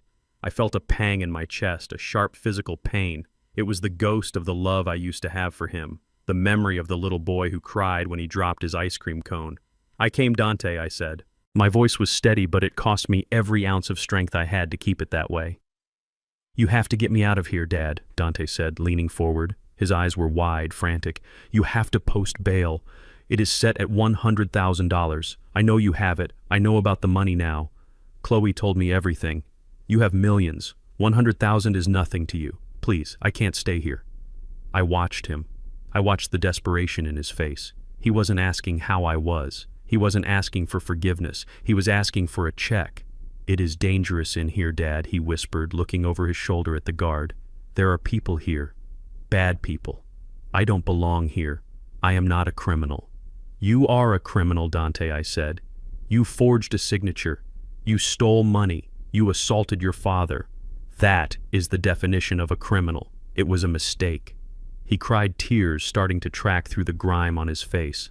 I was desperate. I was going to pay it back. I just needed a win. One big win and I would have fixed everything. That is the gambler's prayer, son, I said. One more win, one more hand. But the house always wins, Dante. And you bet against the wrong house. Dad, please, he sobbed. I am your son. I am your flesh and blood. You can't leave me in a cage. You promised Mom. You promised her you would take care of me. He played the card. The Betty card. He threw his mother's memory on the table like a poker chip, hoping it still held value. I closed my eyes for a second. I saw Betty's face. I heard her voice. Take care of our boy Isaiah. I opened my eyes. I am taking care of you, Dante, I said. Then pay the bail, he screamed, hitting the glass with his open palm. Get me out. Get me a lawyer. Harrison is good, but he isn't a criminal defense attorney. Get me the best. You can afford it. I leaned in close to the glass. I looked deep into his eyes, searching for the man I thought I was raising. I searched for honor. I searched for accountability. I found nothing. Just a vacuum. Just a hole where a soul should be. I am not paying your bail, Dante, I said. He froze. His mouth hung open. What? I am not paying your bail. I am not hiring you a lawyer. You have a public defender. He is a good man. He will make sure your rights are protected. But I am not spending a dime of my money or your mother's legacy to get you out of the hole you dug. But, why, Dante stammered. You have the money. You have millions. Why do you hate me? I don't hate you, son, I said. I pity you. I stood up. My knees popped. I pity you because you think money is the answer to everything. I continued. You think if I write a check, your problems go away. But the money is the problem, Dante. The money is the drug. And I have been your dealer for 30 years. I paced the small booth. The cord of the phone stretched tight. I gave you everything. I gave you a car. I gave you an education. I gave you a home. And what did you do with it? You threw it away. You treated it like trash because you didn't earn it. You didn't sweat for it. I turned back to the glass. If I bail you out today, Dante, what happens tomorrow? I asked. Do you get a job? Do you apologize? No. You go back to Chloe. You go back to the gambling apps. You go back to finding ways to hurt me because you think you are entitled to my life. I am not going back to Chloe, he yelled. She betrayed me. She told the feds everything. And you would go back to her in a heartbeat, I said, because you are weak. You need someone to tell you what to do, even if what they tell you to do is evil. You need a master, Dante, and right now the state is the best master for you. Dante stood up. He slammed the receiver against the glass. I am your son, he roared. I am your son. I looked at him. I looked at the rage. I looked at the entitlement, and I felt the last cord snapping, the last bond breaking. No, I said. My voice was quiet, but in the small room it sounded like thunder. Dante stopped. He panted against the glass. No, he whispered. My son is dead, I said. Dante recoiled as if I had slapped him. He died the moment you raised your hand to me in my kitchen, I said. He died the moment you looked at your father and saw a target instead of a parent. He died when you decided that my blood was less important than your bank account. I pointed a finger at him through the glass. The man sitting there is not my son. The man sitting there is inmate number 4820. You are a stranger to me, and I do not bail out strangers. Dante slid down the wall. He collapsed onto the stool, then onto the floor. He curled into a ball, sobbing. It was a pathetic sound. The sound of a child who realizes for the first time that the nightlight has been turned off and the monsters are real. Dad, please, he moaned, please. I am scared. You should be scared, I said. Reality is a scary thing when you have been living in a fantasy for 30 years. I looked at him one last time. A heap of orange fabric on a dirty floor. This is your classroom now, Dante, I said. This cell, these guards, this fear. This is where you learn. You learn that actions have consequences. You learn that no one is coming to save you. You learn to stand on your own 2 feet because there is no one left to carry you. I hung up the phone. I signaled to the guard. Wait, Dante screamed, though I couldn't hear him through the glass. I could only see his mouth moving, his face twisted in agony. He scrambled up, pressing his hands against the plexiglass, leaving greasy smears. Wait. Don't leave me, Dad. I turned my back. I walked to the heavy steel door. The buzzer sounded. Click. Clank. I pushed the door open. I walked out of the visitation room. I walked down the long gray hallway. I walked past the other families waiting to see their loved ones. Mothers crying, wives holding babies. I walked out of the jail and into the parking lot. The sun was shining. It was a bright, cold day. I got into my truck.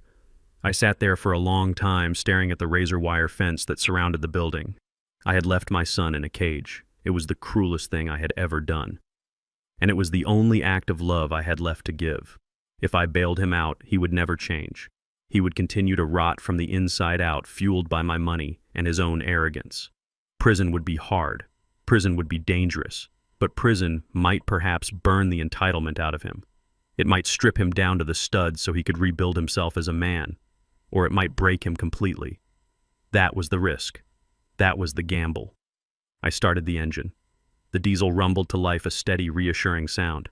I put the truck in gear. I drove away. I didn't look in the rearview mirror. I had a meeting with Harrison. We had work to do. We had a scholarship fund to build.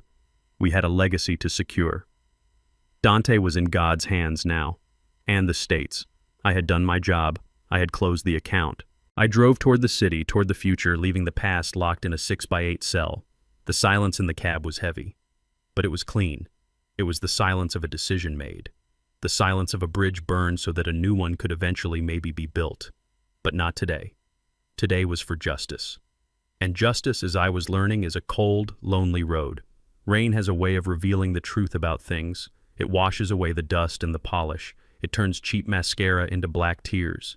It turns expensive silk into wet rags. It strips away the facade and leaves only the structure underneath.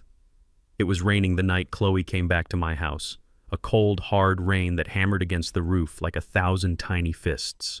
I was sitting in my study reviewing the preliminary sketches for the scholarship fund brochures. The house was warm, the furnace was humming, I was safe.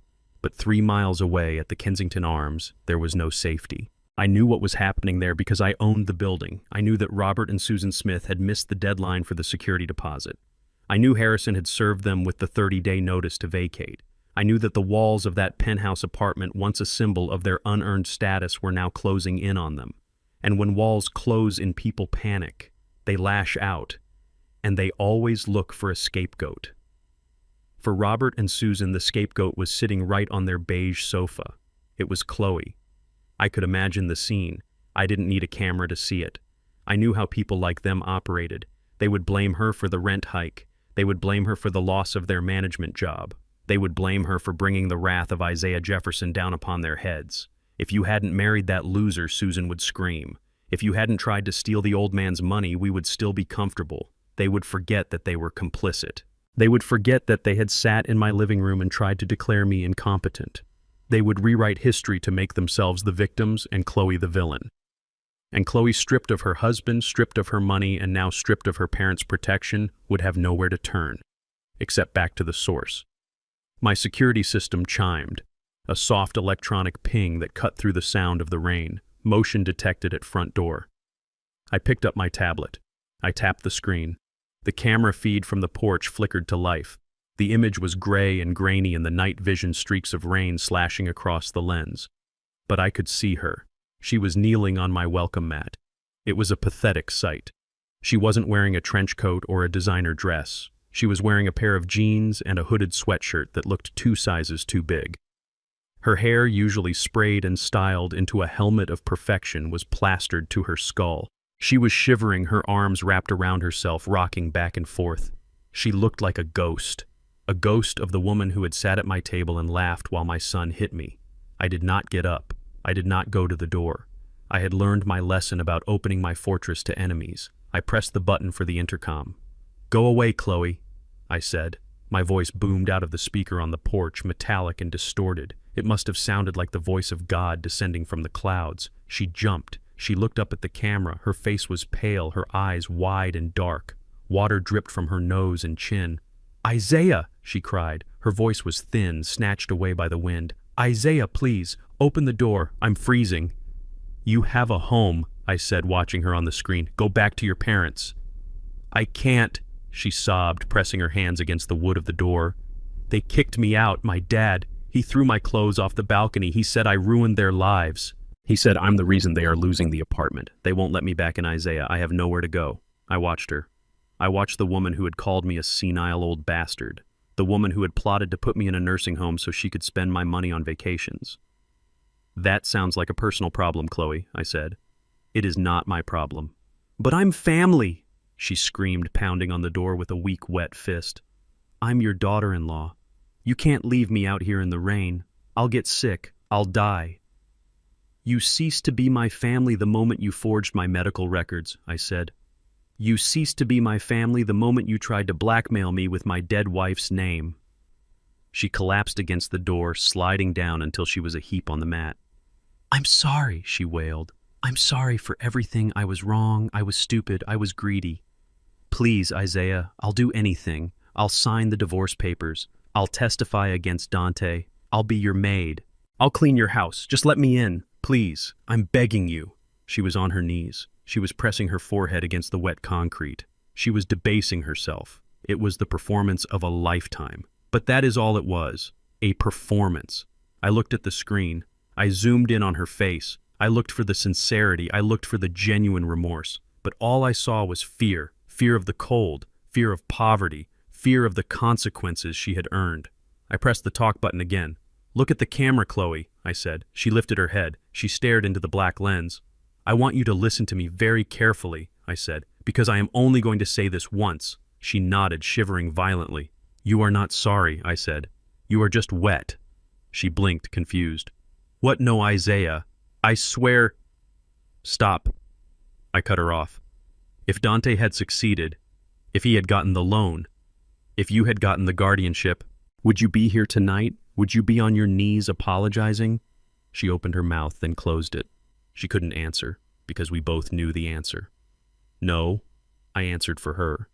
You would be in Cabo, you would be drinking champagne, and you would be laughing about the old man you locked away in a facility. You wouldn't be thinking about me. You wouldn't be sorry. I leaned closer to the tablet as if I could project my will through the screen. Your regret only comes when you have lost everything, I said. That is not repentance, Chloe. That is calculation. You are sorry you got caught. You are sorry you lost. You are sorry you are cold, but you are not sorry for what you did to me. I am, she cried. I am changed. This broke me. Good, I said. Then stay broken, because broken things can be rebuilt, but they have to rebuild themselves. I am not a carpenter for your soul, Chloe. I am just the man you tried to destroy. Please, she whispered. Just for tonight, just one night. I have no money, I have no car, I have nothing. You have the consequences of your actions, I said. That is more than most people get. Wear them like a coat. Maybe they will keep you warm. Isaiah, she screamed, a raw, guttural sound of pure desperation. Get off my porch, I said. You have 5 minutes before I call Sheriff Miller, and unlike me, he won't talk to you through a camera. He will put you in a cell next to your husband. Is that what you want? A family reunion? She stared at the camera. She saw the red light blinking, the unblinking eye of judgment. She knew I meant it. She knew the mercy bank was closed. Slowly, painfully, she stood up. She wiped her face with her sleeve, smearing the rain and the tears into a gray mask. She looked at the door one last time. She touched the wood as if she could feel the warmth on the other side. Then she turned around. She walked down the steps. She walked down the driveway, her head bowed against the rain. She looked small. She looked defeated. She reached the sidewalk and turned left, disappearing into the darkness and the storm. I watched the empty street for a long time. The rain kept falling, washing the sidewalk clean where she had walked. I turned off the tablet. I sat in the silence of my study. I felt a heavy weight in my chest. It wasn't guilt. It was the heavy, solid weight of finality. I had done it. I had purged the rot. Dante was in jail. Chloe was on the street. The Smiths were being evicted. The empire of lies they had built had crumbled brick by brick until there was nothing left but dust and rain. I stood up and walked to the window. I looked out at the backyard. The floodlights were on, illuminating the oak tree I had planted with Betty 30 years ago. It was strong. It had weathered storms. It had lost branches, but the roots were deep. I was that tree. I had lost branches, I had lost my son, but my roots were deep. I went to the kitchen. I made myself a sandwich, ham and cheese, simple, honest. I sat at the table and ate. I was alone. But for the first time in a long time, I wasn't lonely. I was free. I had one more thing to do, one final act to ensure that this victory wasn't just for me. It had to be for the future. It had to be for the name Jefferson. I finished my sandwich. I washed the plate, I dried it, and put it away. Then I went back to my office. I opened the safe. I took out the black folder. I pulled out my will, the old will, the one that left everything to a son who didn't exist anymore. I walked to the shredder in the corner of the room. I fed the document into the machine. The blades roared.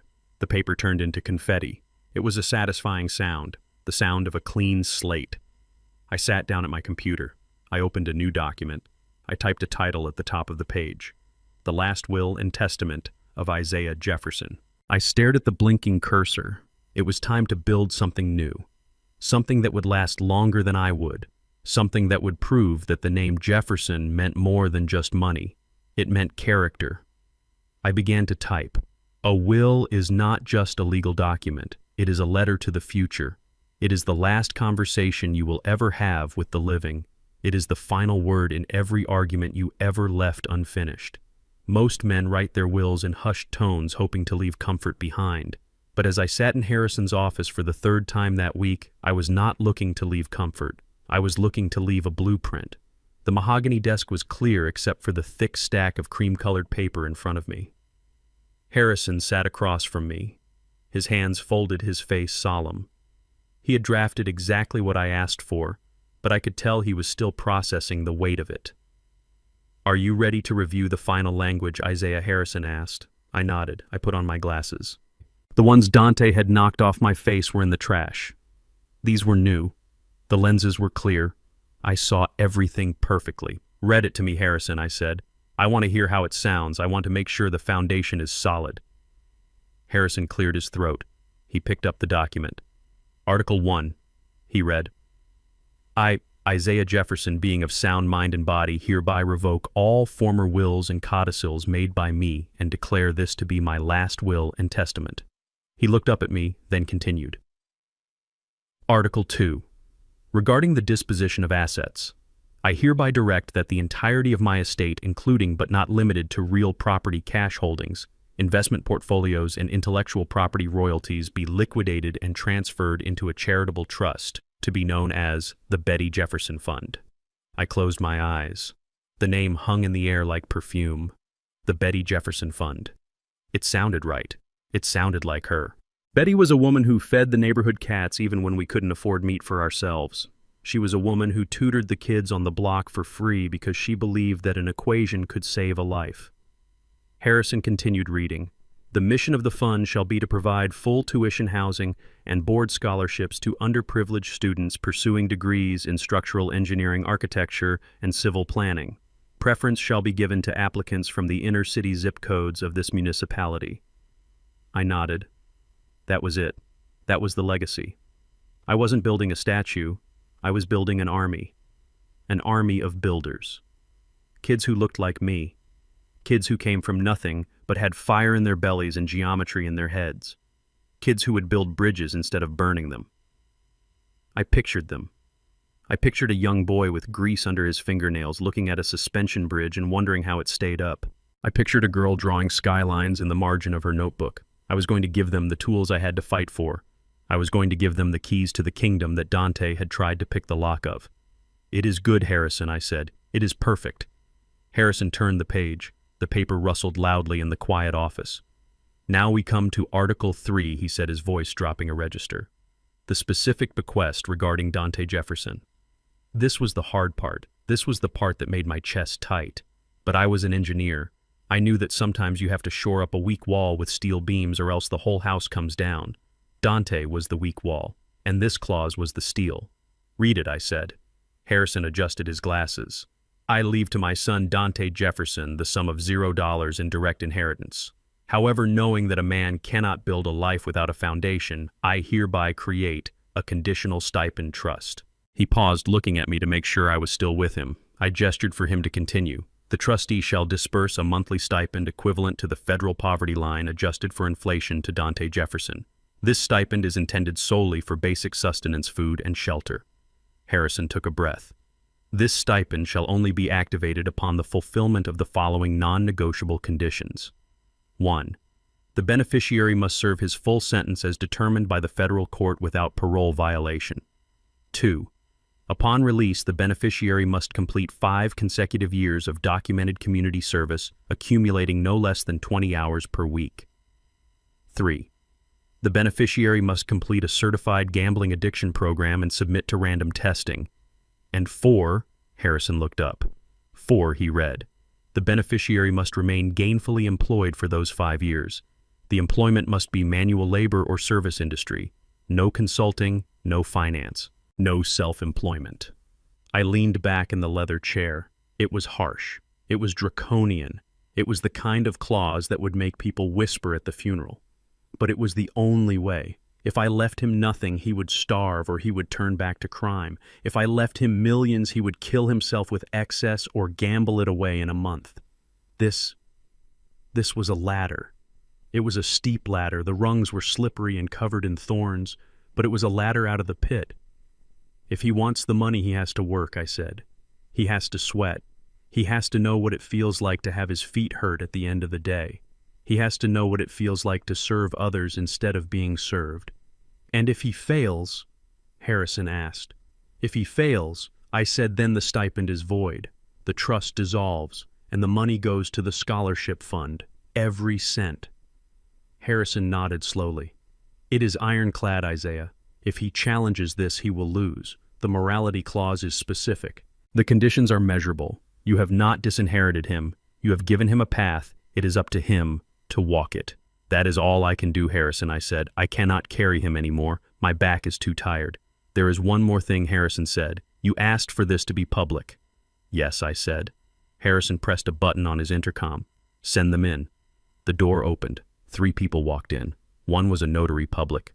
One was the chairman of the local NAACP chapter, a man I had known for years. And the third was the dean of the engineering school at the state university. They were my witnesses. I didn't want this will hidden in a safe. I didn't want it found in a drawer after I was cold in the ground. I wanted it known. I wanted it to be a matter of public record before the sun went down. Gentlemen, I said, standing up, thank you for coming. I explained the terms. I watched their faces. The dean looked like he was about to cry when he heard the size of the scholarship fund. The chairman nodded with solemn respect. And my son, I said, addressing them directly. My son is currently a guest of the federal government. When he gets out, he will have a choice. He can be a man, or he can be a memory. This document ensures he cannot be a parasite. I picked up the pen. It was a heavy fountain pen. Black ink. Permanent ink. I looked at the signature line. I thought about the signature Dante had forged. The shaky loops, the hesitation. My hand did not shake. My loops were strong. My lines were straight. I signed my name. Isaiah Jefferson. The notary stamped it. Thump. It was done. I handed the pen to Harrison. Make copies, I said. Send one to the bank, send one to the university, and send one to the federal penitentiary. Address it to inmate Dante Jefferson. You want him to read it now? Harrison asked. While he is awaiting trial. I want him to know I said. I want him to sit in that cell and know that his inheritance is gone. I want him to know that the only thing waiting for him on the outside is a shovel and a hard hat. Maybe, just maybe, that will be enough to wake him up. Harrison nodded. He gathered the papers. The witnesses shook my hand. The dean hugged me. You are changing the future, Mr. Jefferson, he said. You are going to build a lot of bridges with this. I smiled, a tired, sad smile. I hope so. Dean, I said, I burned one down this week. I need to balance the scales. They left. I was alone with Harrison. You are a good man, Isaiah Harrison said. A hard man, but a good one. I walked to the window. I looked out at the city. The sun was going down, turning the steel and glass into gold. I am just an engineer, Harrison, I said. I look for the stress points. I reinforce the weak spots. And when something is broken beyond repair, I condemn it. I turned away from the window. I am ready to go home now, I said. I drove home in the twilight. The house was dark when I pulled up, but it didn't look empty anymore. It looked peaceful. I walked inside. I turned on the lights. I went to the kitchen. I opened the fridge. I took out a container of leftover ham. I stood at the counter and ate. It was quiet. No TV, no arguments about money, no passive-aggressive comments about the salt content of the soup, just the hum of the refrigerator and the beating of my own heart. I looked at the empty chair at the end of the table, Dante's chair. I will not fill it, I thought.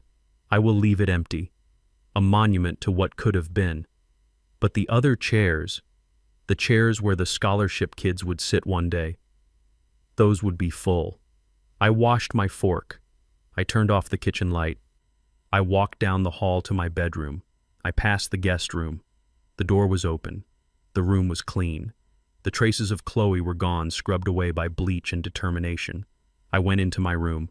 I sat on the bed. I picked up the photo of Betty. I did it, Bets, I whispered. I saved the house, I saved the money, and I think, in a way, I might have saved the boy. I lay down. The sheets were cool.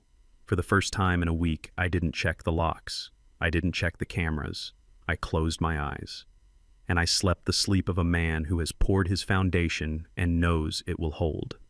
The sun came up over the city of Detroit like a slow fire burning away the mist of the night. It was Saturday morning. The house was quiet. For the first time in 3 years, I did not wake up to the sound of arguments. I did not wake up to the smell of stale perfume or the heavy thud of a hungover man stumbling to the bathroom. I woke up to the sound of birds singing in the oak tree outside my window. I woke up to the hum of the refrigerator. I woke up to peace. I walked to the kitchen. My hips still ached when it rained, a permanent souvenir from the night my son forgot who he was, but today the sky was clear and my step was light. I made coffee. I used the good beans, the Ethiopian roast that Betty loved. I ground them myself, the noise of the grinder the only disturbance in the stillness. I brewed a pot. The aroma filled the kitchen, chasing away the last ghosts of the people who used to live here. I sat at the head of the table, the same table where I had served the eviction notice, the same table where Dante had raised his hand. It was empty now. The other chairs were pushed in. The place settings were cleared. I looked at the empty seat where Dante used to sit. A month ago, that empty seat would have broken my heart. I would have filled it with regret. I would have filled it with questions. What did I do wrong? How did I fail him? But this morning, looking at the empty space, I did not feel regret. I felt relief. I took a sip of the coffee. It was hot. It was strong. It was perfect. I looked out the window at the garden. The frost was melting on the grass. The world was waking up. Loneliness has a price, I thought to myself. It costs you the noise of a full house. It costs you the illusion of belonging. It costs you the comfort of lies. But dignity is priceless. You cannot buy it, you cannot borrow it, and you certainly cannot steal it. You have to forge it, beat it out of the cold steel of your own choices. I had paid the price. I was alone in a big house. My son was in a cell. My daughter-in-law was a memory. But I was free. I was safe. And I was standing tall. I finished my coffee. I washed the cup and dried it. I put it away in the cupboard. Then I went to my bedroom. On the bed lay my suit, the navy blue one, but next to it was a new tie, a bright gold tie, the color of sunshine, the color of hope. I got dressed slowly. I buttoned the shirt. I tied the tie. I looked in the mirror. The man looking back at me was older than he was a month ago. The lines around his eyes were deeper. The hair was grayer, but the eyes were clear. The shame was gone. I picked up the photo of Betty from the nightstand. Today is the day, Bets, I whispered. We are finally building something that will last. I walked out of the bedroom. I walked down the hall. I walked past the guest room, which was now empty, and cleaned the door open to let in the light. I walked out the front door. I locked it. My truck was parked in the driveway. It was clean. I had washed it yesterday. I climbed in. I started the engine. I drove toward the university. The campus was bustling. It was a Saturday, but the student center was full. I parked in the visitor lot. I walked toward the auditorium. There was a banner hanging over the entrance. The Betty Jefferson Engineering Scholarship Inaugural Ceremony. I stopped. I looked at the name. My wife's name. Up there in big, bold letters. Not on a tombstone, not on a police report, on a banner of hope. I walked inside. The room was full. There were 50 students sitting in the front rows. They looked like me. They looked like Betty. They were young, they were hungry, they had grease under their fingernails and geometry in their eyes. They were kids from the neighborhoods where the street lights didn't always work and the books were falling apart. But today they were scholars. I walked to the front of the room. The dean shook my hand. Harrison was there smiling in the front row. I stood at the podium. I looked out at the sea of faces. I saw a young man in the second row. He was wearing a suit that was a little too big for him. He looked nervous. He looked proud. He reminded me of Dante, the Dante that could have been. I cleared my throat. "Good morning," I said. My voice echoed in the hall. "My name is Isaiah Jefferson. I am an engineer. I build bridges." The room went quiet. They were listening. For a long time I continued. I thought my legacy was going to be the money I made. I thought it was going to be the house I built. I thought it was going to be the son I raised. I paused. I let the silence hang there for a moment, but I learned that you cannot build a legacy on shaky ground. You cannot build it on lies. You cannot build it on people who do not want to do the work. I looked at the young man in the big suit. "Legacy is not what you leave for people," I said. "It is what you leave in people. It is the tools you give them to build their own lives." I reached into my pocket. I pulled out a check. It was the first disbursement from the fund. It was enough to cover tuition for every student in that room for 4 years. My wife Betty believed that everyone deserved a chance to build something beautiful, I said. She believed that an equation could save a life. She believed that if you give a builder a hammer, he will build a home. If you give a breaker a hammer, he will break a window. I looked at the check. "Today, we are giving hammers to builders." I handed the check to the dean. The room erupted in applause. The kids stood up. They cheered. I saw tears in some of their eyes. I smiled. It was a real smile. It reached my eyes. It warmed the cold place in my chest where my heart used to be. I had lost a son. But looking out at that room, at those 50 bright, hopeful faces, I realized I had gained a family bound not by blood, but by purpose. A family that would build, not destroy. I walked off the stage. Harrison clapped me on the back. "You did good, Isaiah," he said. "We did good, Harrison," I said. I walked out of the auditorium. The sun was high in the sky now. It was a beautiful day. I walked to my truck. I got in. I sat there for a moment listening to the distant sound of the city, the sound of construction, the sound of traffic, the sound of life moving forward. I thought about Dante sitting in his cell. I hoped he was thinking. I hoped he was working. I hoped that one day, 5 years from now, he might walk out of those gates and pick up a shovel instead of a scheme. But if he didn't, that was okay, because I had done my job. I had poured the concrete. I had set the steel. The bridge was built. I put the truck in gear. I drove home. I had a garden to tend. I had a house to keep. And I had a life to live. A life of peace. A life of dignity. And that was enough. They say blood is thicker than water, but sometimes greed is thicker than both. I spent a lifetime building a shelter for my son, only to realize I was shielding a monster from the rain. A parent's job isn't just to provide, it's to teach. And the hardest lesson I ever taught was closing the door. You cannot buy respect, and you certainly cannot inherit dignity. If you raise your hand against the hand that fed you, don't be surprised when that hand turns into a fist of justice. Peace is expensive, but I finally paid the price. If you enjoyed this story of justice and redemption, please hit the like button and subscribe to the channel. It helps us bring more stories like this to light, and let me know in the comments below what would you have done if you were in my shoes. Would you have bailed him out, or would you have let him learn the hard way? I read every comment. Until next time, stay strong.